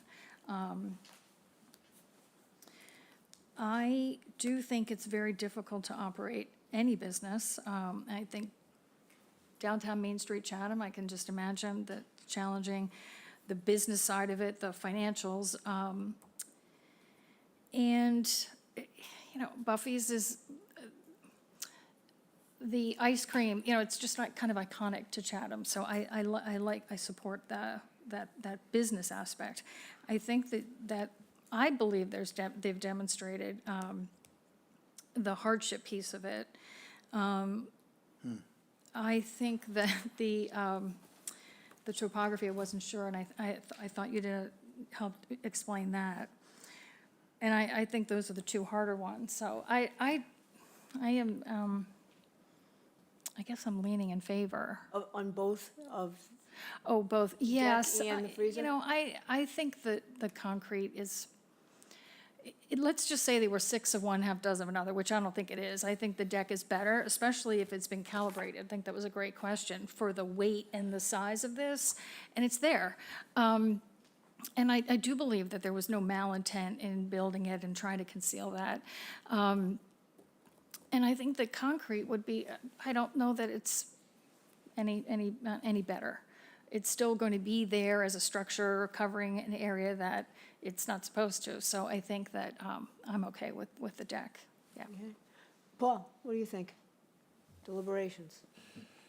Well, this has been a difficult one. I've been looking at it and thinking about it a fair amount. It really seems to me that what's driving the request is the success of the business and the expansion using the ice cream bars as part of the business model. I know there's case law that would say that maximizing your profit, your inability to maximize profit, is not a justification for a variance. So that presents some problem for me. At the same time, obviously, this is an owner who is dedicated to the town and is support for the town, as an important contributor to the downtown area. The lot has some properties to it that are unique and some that aren't. The uniqueness may be the jog, and it may be that you could look at the buildings as being unique because they're narrow and adjacent to each other. But the ice cream place operated for 28 years, and successfully operated for that time frame. I guess the issue right now is that perhaps the economics no longer justify it. So do we bend the zoning laws in order to deal with the economics of the ice cream business? I'd like to hear what everybody else has to say and their thoughts on it, and then form an opinion. Okay. Lee? Well, I, once again, like to support businesses in Chatham, especially those that have been around for a while and those that, you know, are generous enough to give to nonprofits, et cetera, and employ year-round people and try to make it work year-round. In terms of the deck, I like the deck as opposed to a concrete structure. I think it's cleaner, it's better looking from a visual perspective. I understand that it was built, you know, without a permit, and in terms of the freezer, I like the location of it as well. I think to move it within or over, I just think visually it would look horrible. So from a visual perspective, I like the freezer and I like the deck. From the criteria for the variances, I agree with the lot, the building, long and narrow. The hardship, you know, to keep the business going, I think that's a factor too. So I will vote in favor of this. Okay, Steve, what are your thoughts? Well, I'm a little disappointed that the deck got built without any kind of a permit, because that kind of puts us now between a rock and a hard place and having to try to decide what to do about it. I think I would prefer a deck, but I think it is also going to be behind a fence, so you're probably not going to see most of it anyway. And if you were to move it so that it were outside of the setbacks, it would probably require you to provide more screening so you couldn't see it from Main Street. It's going to be pretty prominent looking down between these two buildings. And I don't think anybody wants to see that. It's also going to sort of impede, you mentioned that people use this for pedestrian traffic. That's going to be gone, or else they're going to have to walk around it, or you're going to have to make some other pathways to get around it. So I don't think that's a great idea, because I think it would detract from that view that you have between the two buildings.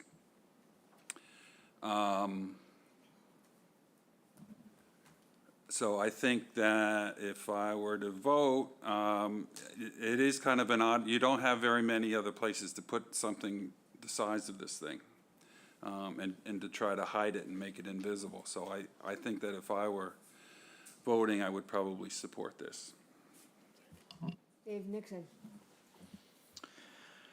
Well, number one, I'm not in favor of the deck staying. You know, construction-wise, anything of any weight or whatnot is put on a footing, a concrete footing. I'm not talking about concreting the whole thing, just a footing, the size of that. That to me would be acceptable. As far as the freezer goes, if you heard what I said about the first variance request, there are wants and needs. And I'm convinced this is a need. And as such, I would be in favor of it.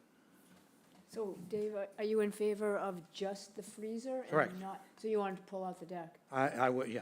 Okay. Yeah, I would. So, Did anybody else that said they would vote in favor want him to pull out the deck? Ginny, you didn't, Lee, you didn't, Paul, want to hear what I have to say first, and then? I guess what I would say is that if we're going to have the freezer there, I do see some advantage to the drainage going underneath the deck, assuming that the deck would satisfy the building commissioner for support and its construction. I would prefer the deck. So That would be my Yeah. view on the deck. And I don't like the fact that you put that deck in without asking at all. I almost want you to pull it out. But the way I look at it, and I had asked staff if we could look at it like this, and we can't, but it's still the way I look at it, is I see it as one thing, one unit. And I think they belong together.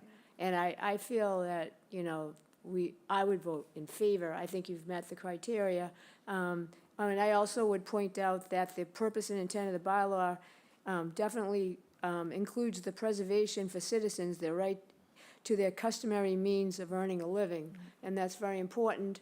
And I may or may not go there quite a bit with my 2-year-old granddaughter and all my nieces. And I don't eat the ice cream for various reasons, but I can't even imagine you putting that freezer over where we sit and really enjoy those benches. So that, to me, I was offended by the thought of that. I don't want you to do that. So, anyway, I think we can take a vote. Any conditions? And the vote is, Okay. We got, So first, we're gonna vote on the freezer, and then we're gonna vote on the deck. okay. So everybody can express themselves. All right. So, Paul? so why don't we take our vote first on the freezer? Yes. All right. I'll vote yes. Ginny? Oh, wait a minute. So you move? We will need a motion. All right, I'll move to approve the application for the freezer as submitted. We can talk about conditions, I guess, after we take the 2 votes. Okay. Ginny, you want to second that? I second that. And how do you vote? I vote yes. Paul? I'll vote yes. Lee? I vote yes. Dave? Yes. And I vote yes as well. Okay, so that's unanimous on the freezer. You got that. And now we're going to vote on the deck. All right, I'll move to approve the deck as constructed, provided it satisfies the requirements of the building commissioner. Okay, Ginny? Second that? I do, and I'm sure, Jay, that the condition of you approving it is the weight, like what Dave brought up. Right now, it's on bricks or blocks, as long as it doesn't need to be on concrete pilings. Well, it would have to be approved by me because they need a building permit for it. Right. So the building permit is still in queue pending the outcome of And this. but that's part of what the building permit would look at? Yes. Would be that substructure? Absolutely. Okay, yes. And, okay, so So you Ginny? second it and you vote yes. Yes. And Lee? I vote yes. Paul? All vote yes? Dave? No. And I vote yes. So you have received what you've asked for. And so I just encourage you to be, use your attorney that you have now when you deal with the building commissioner and make sure, Absolutely. yeah. We look forward to seeing you Let's- this summer. Let's consider the question of conditions. Yes. Because when are you planning to do this? So we have to, I believe do we still have to go before the planning board at this point? Yes, currently with the planning board, we're scheduling for May 20th. Correct, so we'll get that application in ASAP. I'll work with Jay on making sure that the proper steps are followed with regards to inspections and building permits.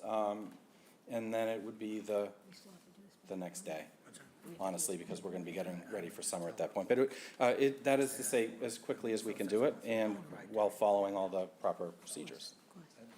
So, did you mean when you have all the pieces there under the tarp that they're ready to be put together? Yeah, I have to schedule the vendor to come in and do that. The electrical work is roughed out, and there's a number of things that have to happen project-wise, but the components are all there and ready to go as soon as the appropriate approvals are in place. So how long does it take to put this together and have it done? 2 days. 2 days? About 2 days. All right, well, and in that situation, I'm not sure I see any need for conditions. All right. Does anybody else have a different opinion? I'm seeing none. All right, I'll move to, we've moved and approved as it stands now, so we can leave it as it is. We can. So now we have to deal with the special permit. So council, I would just ask you to request the special permit, and then we'll just go through quickly and. It's fine. Yeah, we've outlined all of the criteria and why we believe this complies in our submittal. I can certainly highlight any of it if the board asks. But we are asking, because this is a pre-existing non-conforming structure that is being altered in order to allow this work to occur, for a special permit pursuant to 40A in your bylaw. Yeah, well said. So does anybody have any questions? I'm just going to look around, seeing none. Paul? I'll move to close the hearing and move into deliberations. Jenny? Ginny seconds that. And you approve? I approve, yes. Lee? I vote yes. Paul votes yes. Yes. And I vote yes as well. That's unanimous. So deliberations, does anybody have any deliberating to do? I do not see this as substantially more detrimental to the neighborhood. And it meets all the criteria, so let's have a vote. I'll move to approve the application as submitted. Jenny? I second that, And your vote? and I vote yes. Lee? I vote yes. Paul? All votes yes. Dave? Yes. And I vote yes as well. That's unanimous. Congratulations. Thank you very much. All right. So, If I could just thank Jay and Sarah, they've been terrific throughout this process, and we just wanted to acknowledge them and thank them for their help. yes. Very much so. Thank you. Could you name an ice cream bar after the ZBA, please? Don't test me on that one. I might just do it that. would, it would taste like castor oil. So a motion to, I'll move to adjourn. Jenny? Ginny seconds that, And you vote, and I vote yes. and Lee? I vote yes. All votes yes. Dave? Yes? And I vote yes as well. What time is it, Sarah? 5:54 PM. All right. Good night, Chatham.